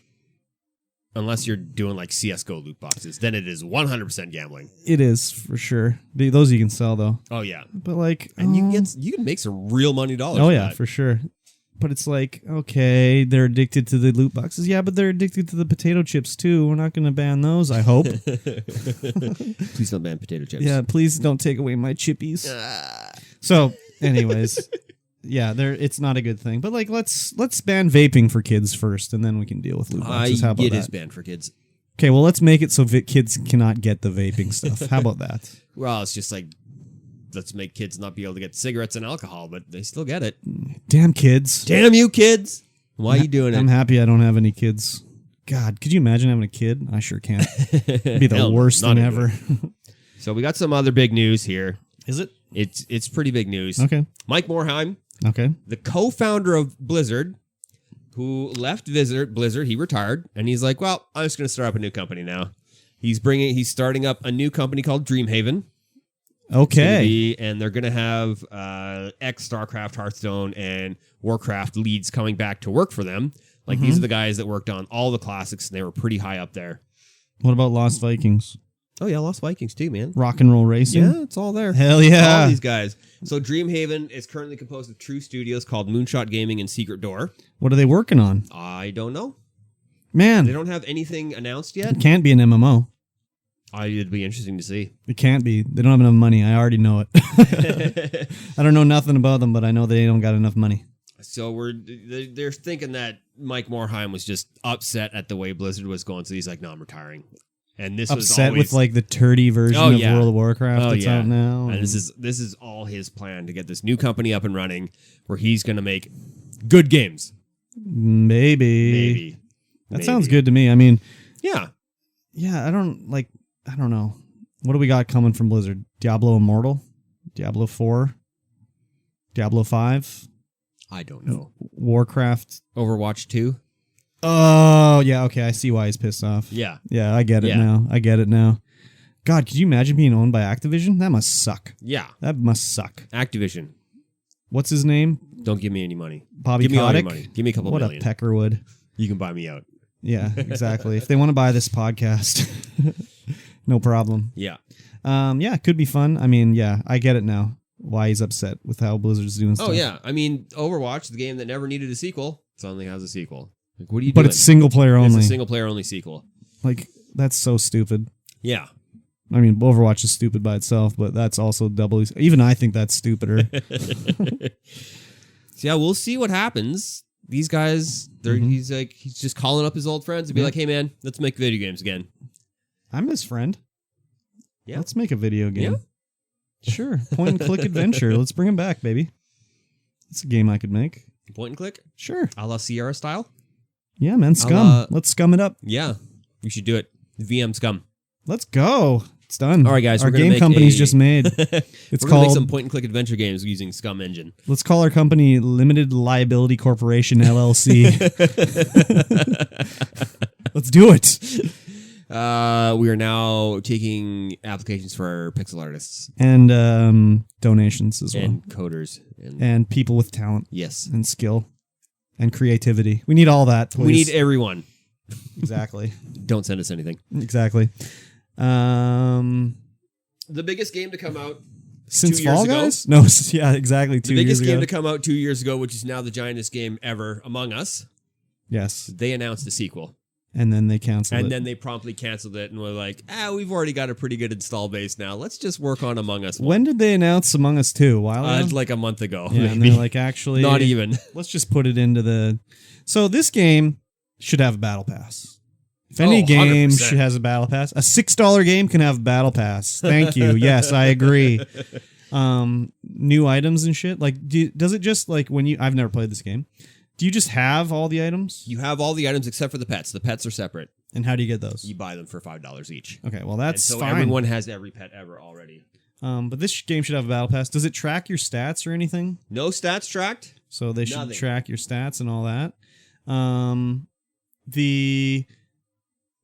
They're just gonna improve the game. I'm assuming that means they're gonna improve the servers as well. I think there's a bit of server trouble with this game. Oh yeah. Well, everything they were planning for Among Us 2, like as soon as it started taking off, they're like, "Oh, we should do an Among Us 2." Yeah. And so they started working on that, but then they're like, "Well, It's going really good. It's going real good. Let's just throw everything that we were going to take in Among Us 2 and chuck it into Among Us 1. They better get going on this toot sweet because this momentum is not gonna keep going. Yeah, I hate to say. This game does not offend my sensibilities like Fall Guys does. So I hope it does succeed and keep going. But they got to put in more stuff now. It's too huge not to just drop off by a lot. Yeah. Like, a lot of these big streamers are playing it right now, and like, not that I want to watch some of them, but like when these big guys stop playing, the viewer counts and everything are going to drop like a rock. Yes. Like, it's crazy how many, like 60,000 people are watching like XQC play this game Among Us. Pokemon. Do not watch XQC play Among Us, please. I mean, he does such a try-hard He asshole. does mauled quite a bit when he's playing. Anyways, whatever. Love you, XQC. Never watched more than 1 second of XQC. Yeah. They should just make sure it starts coming off fast. Are these guys in Russia or something? I don't know. Are they stealing all our information right now? Could be. This is just a big AI experiment to figure out how Americans lie under pressure, and they're going to use it for interrogation purposes in the future. Yeah, they need to add, I think something they need to add is VoIP. You need to add a hot VoIP where you can talk to everyone when you're alive, and when you're dead, you can only talk to your dead people over voice. So you're not in Discord? Yeah. Well, it's just because not everyone has Discord, and some people are on the phone, and they don't want to do it, right? So, like, a couple of people who we hang out with, they play just on random servers, and they're just typing to everyone. Yeah. And I don't see how like playing with random people would be fun, but I don't know. Yeah, I don't know. I feel I like being like listening to people and how they're talking and, you know, the inflections in their voice. That's how you figure out if people are lying. Well, that and like it'd be easier to tell if someone you know is lying or not. Oh, yeah, for sure. There's been some great clips I've seen of people that I follow on Twitch playing this game that have been quite nice. I haven't played it yet. I mean, I kind of want to, but now I feel like everyone's already knowing what they're doing. So I just come in there and just be voted out immediately every time. Well, you just got to know the minigames. Yeah, I mean, but what if I'm the murderer? You just got to know the minigames. Yeah, I guess that's so. the whole trick about the game is to know the minigames. You know where they are. You know how to do them. You know how long they take. And when you're the murderer, you just go, you do the minigames. You can't do the minigames. You just have to sit there and pretend like you're doing the minigames. Okay. So if someone's like sitting next to you watching you and you don't take enough time to do that minigame, they're going to be like, oh. I see. You did not do that minigame. Seems like a lot of work. Seems like a lot of work. But again, I don't mind this game. It doesn't offend me like Fall Guys does. Yeah. Which is plummeting fast. Plummeting fast. So hasn't it already hit the bottom? No, it's still going down. Oh, yeah? There's still people watching it? This last week, for some reason, it was like #1 again on Twitch. Did they have the season update? No, there was no update. I was trying to figure out why. And somebody big must no, it wasn't. Someone said there was a lot of Spanish people playing. So I don't know what was going on with that. Anyways, moving on. Former Rockstar North boss raises $42 million for his GTA rival. Which former Rockstar boss is this? This is Leslie Benzies. Leslie Benzies. It's making a GTA rival. He's just hopefully crowdfunding money. Control better than friggin' GTA. I don't know. Yeah, it'd be interesting to see. It's called Everywhere. Is the game. It's going to be an open world game. Not much is known about it yet. But 42 million is not very much. No. I mean, he sued Take-Two Interactive for $150 million in unpaid royalties, and they took a settlement in 2018. It's just a little bit of money there, no big deal. Yeah, just a little bit. So that allowed him to start up his new company called Build a Rocket Boy. Build a Rocket Boy. Such a weird name for a company. Astro Boy. Yeah, Build a Rocket Boy. And so he's raised 32 million pounds, 42 million in American dollars. And yeah, they're going to make a new GTA competitor called Everywhere.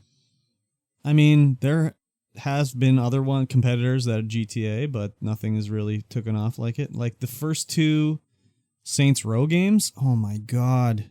I had so much fun playing those games. Oh, yeah, those are great. So hopefully they can...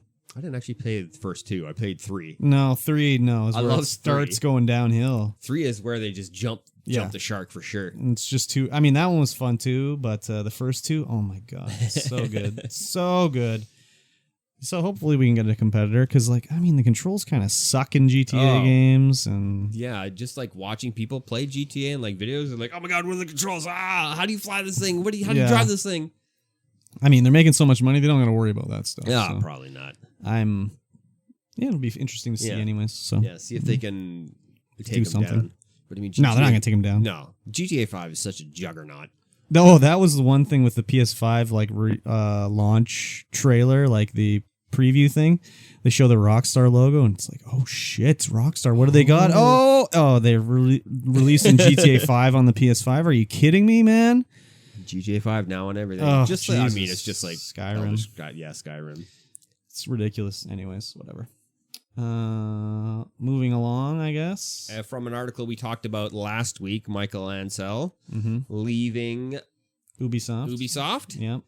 And now there's some accusations coming out that he was a toxic manager and mismanaged a lot of things. I mean, toxic as in like rude and mean, I'm assuming, not like he was trying to make his pee-pee be touched or something rude like and that. mean. I can believe it. I mean, any of these guys that are at the top, they're generally narcissists and sociopaths, so they generally don't have good people skills. So people are like, well, yeah, when he left, he's like, oh yeah, super toxic, and we pushed him out. Yeah, I mean, it's hard to say. I mean, of course he's going to deny it. Like, why would he not 100%. Deny it? Who knows? I mean, my speculation was that he didn't like the way Beyond Good and Evil 2 was going, because I don't like the way it's going. It looks like it's... I don't even know what it's trying to do now. There's swearing and stuff in it. The first game was like you're protecting kids at an orphanage. So it's like, okay, whatever. Beyond Good and Evil 2, hardcore. Whoa. Basically, I guess everything has to be extreme now. Yep. Yeah, I mean, I guess we'll never know, really. Nope. Sure won't. Was it true or was it false? Who knows? Who knows? No one knows. No one can never know. Probably not. Yeah. And here's some, we got a little bit of Destiny news. Yeah, the Beyond Light, when it comes out, the install size is going to get shrunk down. Because basically they're like cutting out a third of the game. Are they? Yeah, basically. They're retiring all these planets and stuff like that. Like Luke Smith has said in like developer things like, oh, you know, the game can't just keep getting bigger and bigger. You know, we can't keep adding stuff. It just gets too big and we have to remove stuff. And yeah, okay, fine. They got to remove stuff. But like they call it sunsetting now. Like, oh, we're going to sunset this stuff. Like they just had last year, they have their season pass when it had like the 3 different event things that were coming out. And with this, they're going to remove some of them. It's like, well, I bought the season pass. It cost me $20 and I can't even do the stuff anymore. Like, this is some bullshit. This is stupid. This flies in the face of everything that Destiny was supposed to be. Yeah, it was supposed to be the whole thing. The whole thing, all of the time. Yeah, so I don't know what they're doing over there, man. Not into it. They're messing everything up. They're messing everything that Destiny was supposed to be. And they're not doing it in a good way. Like, the other thing is they're retiring guns because, like, oh, well, you've been using this gun since, you know, season 1 of Destiny 2 or whatever. You know, it's still the best gun. It's like, okay, well, apparently what they're doing now is they retired that gun, but they're bringing it back, basically, exact same gun, pretty much, except a different skin and a different name. Like, I can't remember the exact name of the gun, but it would have been equivalently like, oh, you have the gun named Dream, but we're retiring the Dream, but there's a new gun. It's called Nightmare, and it's black. This is so stupid. Yeah, so anyways. People, like, when I switched over to Destiny 2 and I couldn't use, there were some of the guns that weren't in there that I used in Destiny 1. I was like, are you kidding me right now?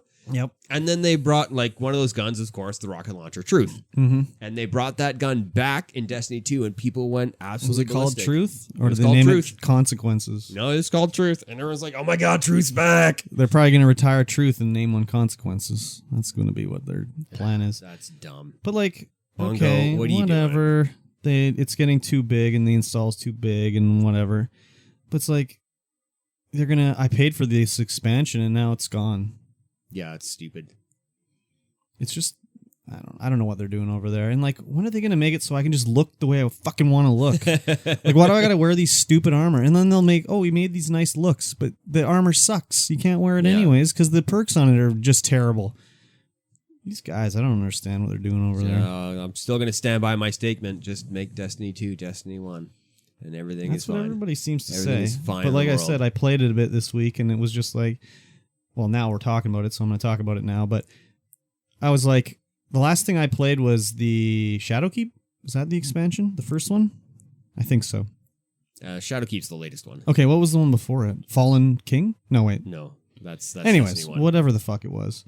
I was like, okay, I finally figured out how to figure out what the story missions were. And it's like, go to this planet. Okay, no problem. Go to the planet, and it's like, okay, you have to go to this area and find these items. 6 of the items. Oh, I'm playing a video game. I need to get 6 of the items. The power level is like 780. I'm like 787. No problem. I go there, and there's an event going on, and the enemies are like level 1080, and they're one-shotting me. And it's like, why were you send me to this area to pick these? And I can see the items I got to pick up because the little enemies are dropping them. But then I run over to get one, and a 1080 just no-scopes me from a mile away, and I die. And I was like, what are you doing to me? I just want to play the game. So I was like, forget it, whatever. So that's where they're being an MMORPG. Because No, like you but, go to a higher area and there's. But it said like the power level 780. The quest is it's just the 780. event that's going on. But put the event where there's not your fucking first mission in the DLC, dudes. Seriously. Well, that makes it so people can come back. But there's always been that in Destiny where there's higher level so events going on in your terrible. area. So stupid. Yeah, it's always happened. I never noticed that when I played like the base game. No, it was there. Not It was like there. that. Maybe there was higher level enemies, but not that high of a level. No, that's a lot. It was crazy, and they're just doming me, and it's just like, this is not fun. I can't even damage the enemies. Like, Sure can't. it was not good. So that's probably my last attempt with Destiny until they really do a revamp and something. I just don't know. really want to fire back up Destiny 1 and run some King's Fall raid. But Yeah. no one else wants to do that. No. I'd have to do it on my own. I can't Never bring done my it. crew in.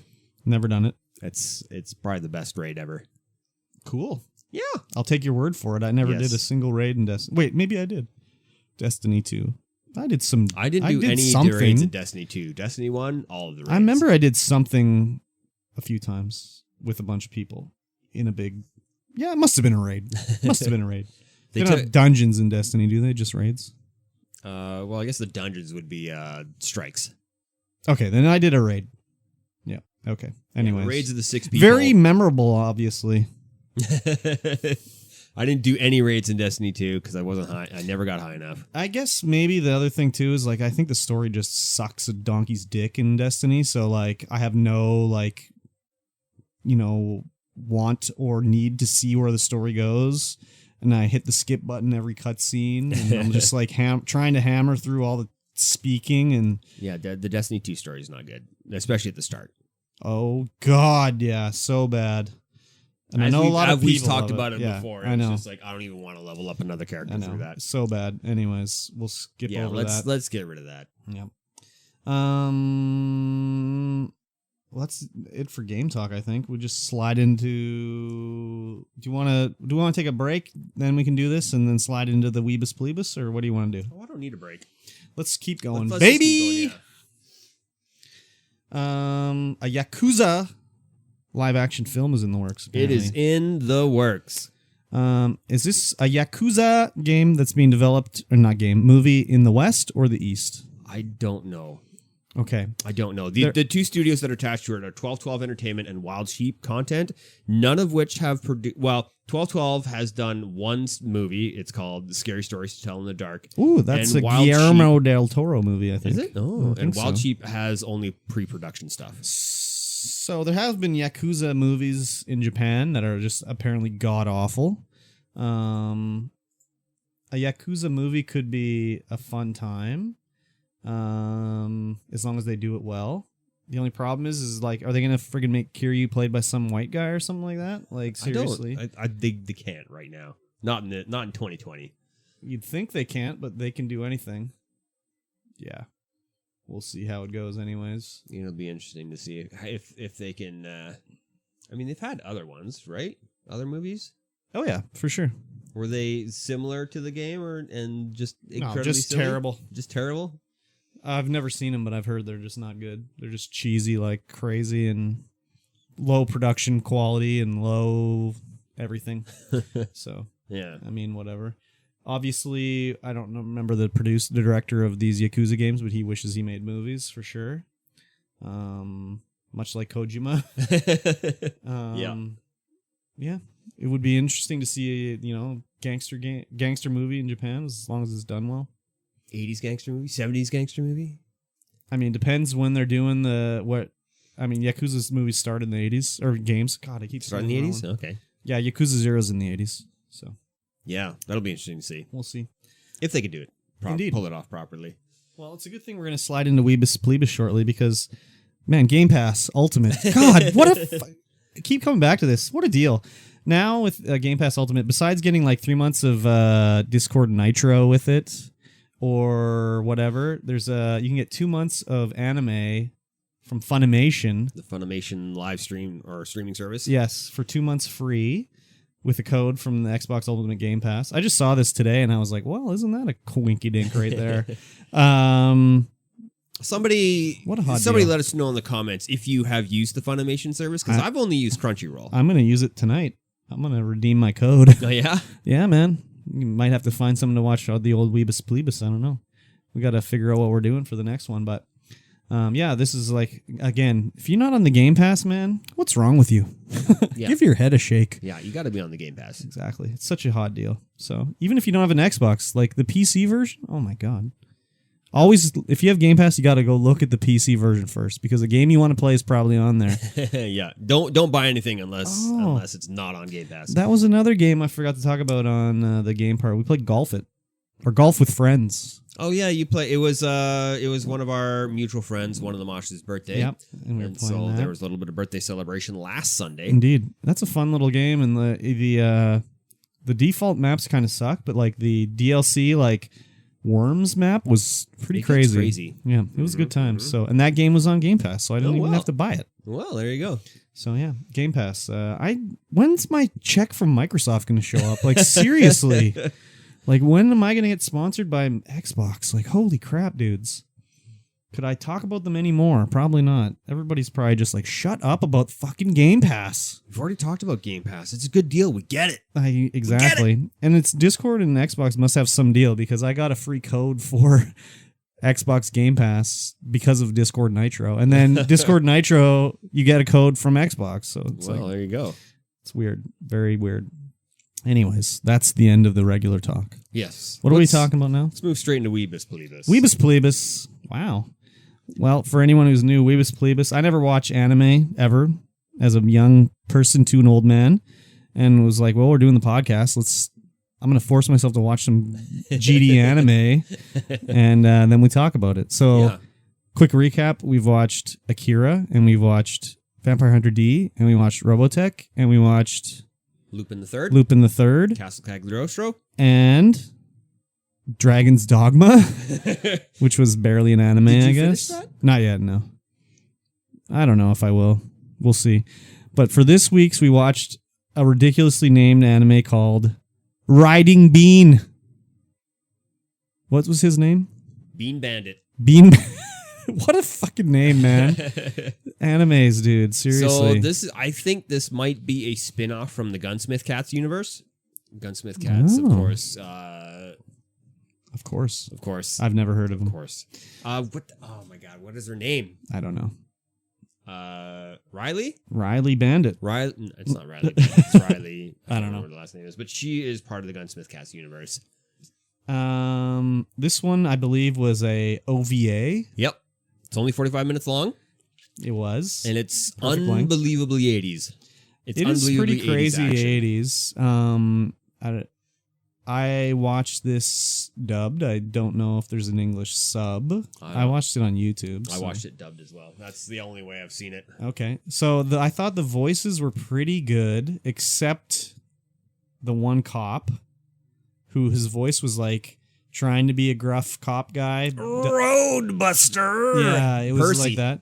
And then his like like partner, His nerdy counterpart. his voice was just terrible. But I didn't mind Bean's voice.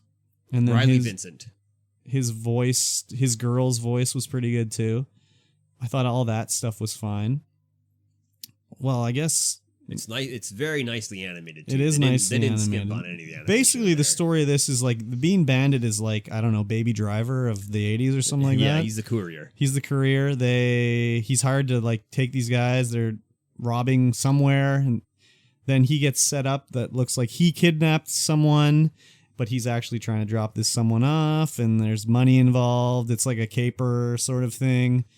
It's a little bit of a twisty-turny thing.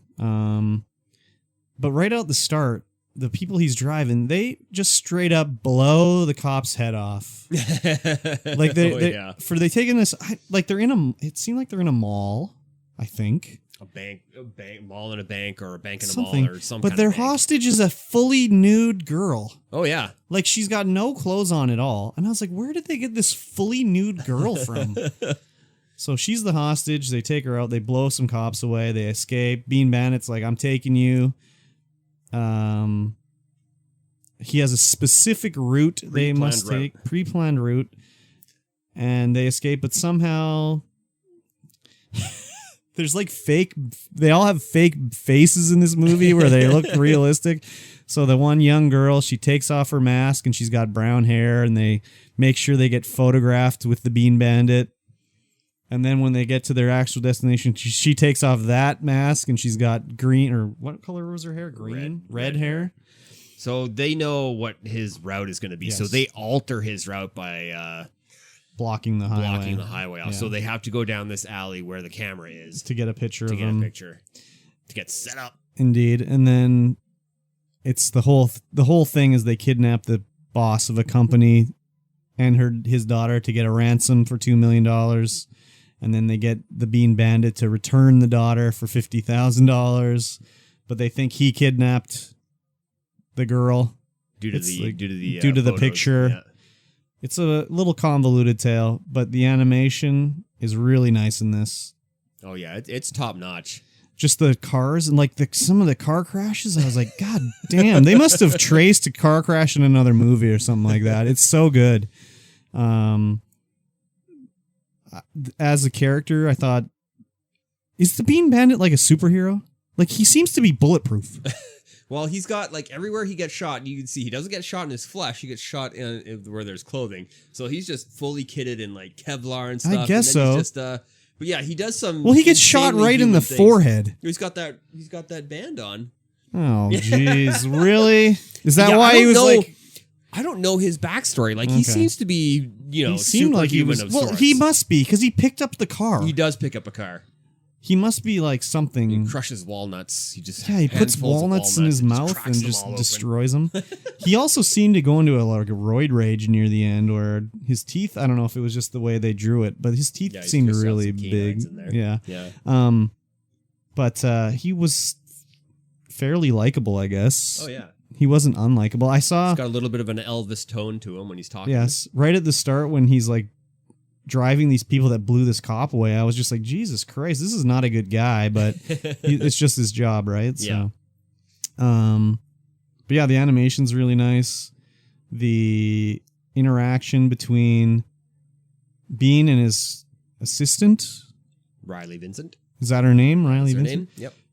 So there was a part where they're at it, like, and again, with any of these animes, they're very like coincidental.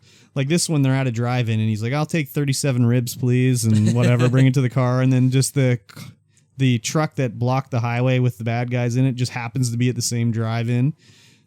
But at that point, they're talking in the car and they're working out, why is it like this? How does this happen? And him and his assistant are just talking nicely to each other. Mm-hmm. And then in the next scene, they're like screaming at each other about, and I was like, okay, they're trying to. Yeah, it gets a little bit heated. But I was like, where did this come from? Like, why are they screaming? That's a weird scene. And then I was like, okay, maybe they're trying to like draw attention to themselves to like, get people to like, oh, we spotted the Bean Bandit, he's over here, and like whatever. But then it was like, no, they were just having a screaming match for no reason. All of a sudden out of nowhere. I was like, what the fuck is going on here? The soundtrack was, I don't know if that was the original Japanese music or what, but it was I don't know. Pretty 80s. Oh, it was 80s up all over the place. Like super 80s action soundtrack for sure. Lots of guitars, lots of drums. When this one ended at the end, when they're like driving out of when she's like, oh, we might have to move, like all these cops are after us, and he's like, there's a lot of city here, baby. And they like drive out of the thing and it like fades to the end. I was like, man, I wish this was going on longer. Yeah. Or like another one or something. So I enjoyed this one. There was a lot. The animation was so good, and it was none of the stuff I hate about anime where it's like a still shot. Yeah. That drives me crazy, man. I hate that. There's none of that. Everyone's moving. You know, animation's good. They don't skim. And they show like some of the stuff, like when the fake courier comes to the apartment with the girl. Oh yeah, to deliver the job. And they just machine gun the shit out of the apartment. But she's wearing fake like bullet explosions on her to set off. It's like, well, how did they not know to blow, like shoot, like how did she know she wasn't gonna get shot or whatever? Like, you know, very. I think the initial shots is that she's got like a thing in the arm that makes blood splatter and explosion. So I think she pulls that first, maybe, and then falls over, and then they start shooting. Yeah, so that they don't, because then they were definitely firing live rounds into the. It's a lot of extra work just to convince the Bean Bandit to do this job that he'd already agreed to do. Yeah, but then like later on, she gets up out of the apartment and takes her disguise off, and she's also got one on the other arm that she pulls out and does the explosions. Yeah, and so it was really cool because they obviously thought that, well, what if we're on this side of the room and whatnot? Well, I was just like, they're gonna show how they faked this basically, because like they show the dead body, whatever, and then the eyes open. It's like, okay, she didn't get shot, obviously, so what happened? And they show how they did it. Yeah. So it was pretty interesting that way. Very well animated, that scene too. Oh yeah. The one thing I didn't like was the one young girl who was like gonna blow the guy in his hotel room, and she's like talking about how the other this girl looks like she's 10. And she's going to give this guy a blowjob. And he's like, no, I don't do it. I don't want it, whatever. And then like smacks her. And then she's talking about the other woman, how it's her lover and stuff. I was like, what the fuck is this, man? Yeah, like, that was some weird Japanese stuff. Why is that in there? Like, what point does this, like, to show that she's been abused, I guess? Yeah, I don't know. Been abused, is vulnerable, is impressionable. I guess so. But like, they could have, I don't know. I was just oh, God. It drives the plot at the end. Yes, it does. But I was like, did they have to like, because I was like, oh, fuck, what are they going to show here? Like, oh, God, I don't want to watch this. And then thankfully they didn't show anything, but it was just like really like uncomfortable, because that's another thing. It's like, this is why I never wanted to watch anime either, because I'm afraid like of what I'm going to see like that. Like, oh shit, there's a tentacle going to come out next too. Like, I don't know. We're not watching any of that. Okay, thank God. I mean, we could, but no, that's fine. I'm okay with it. We don't have to. I'm good with it.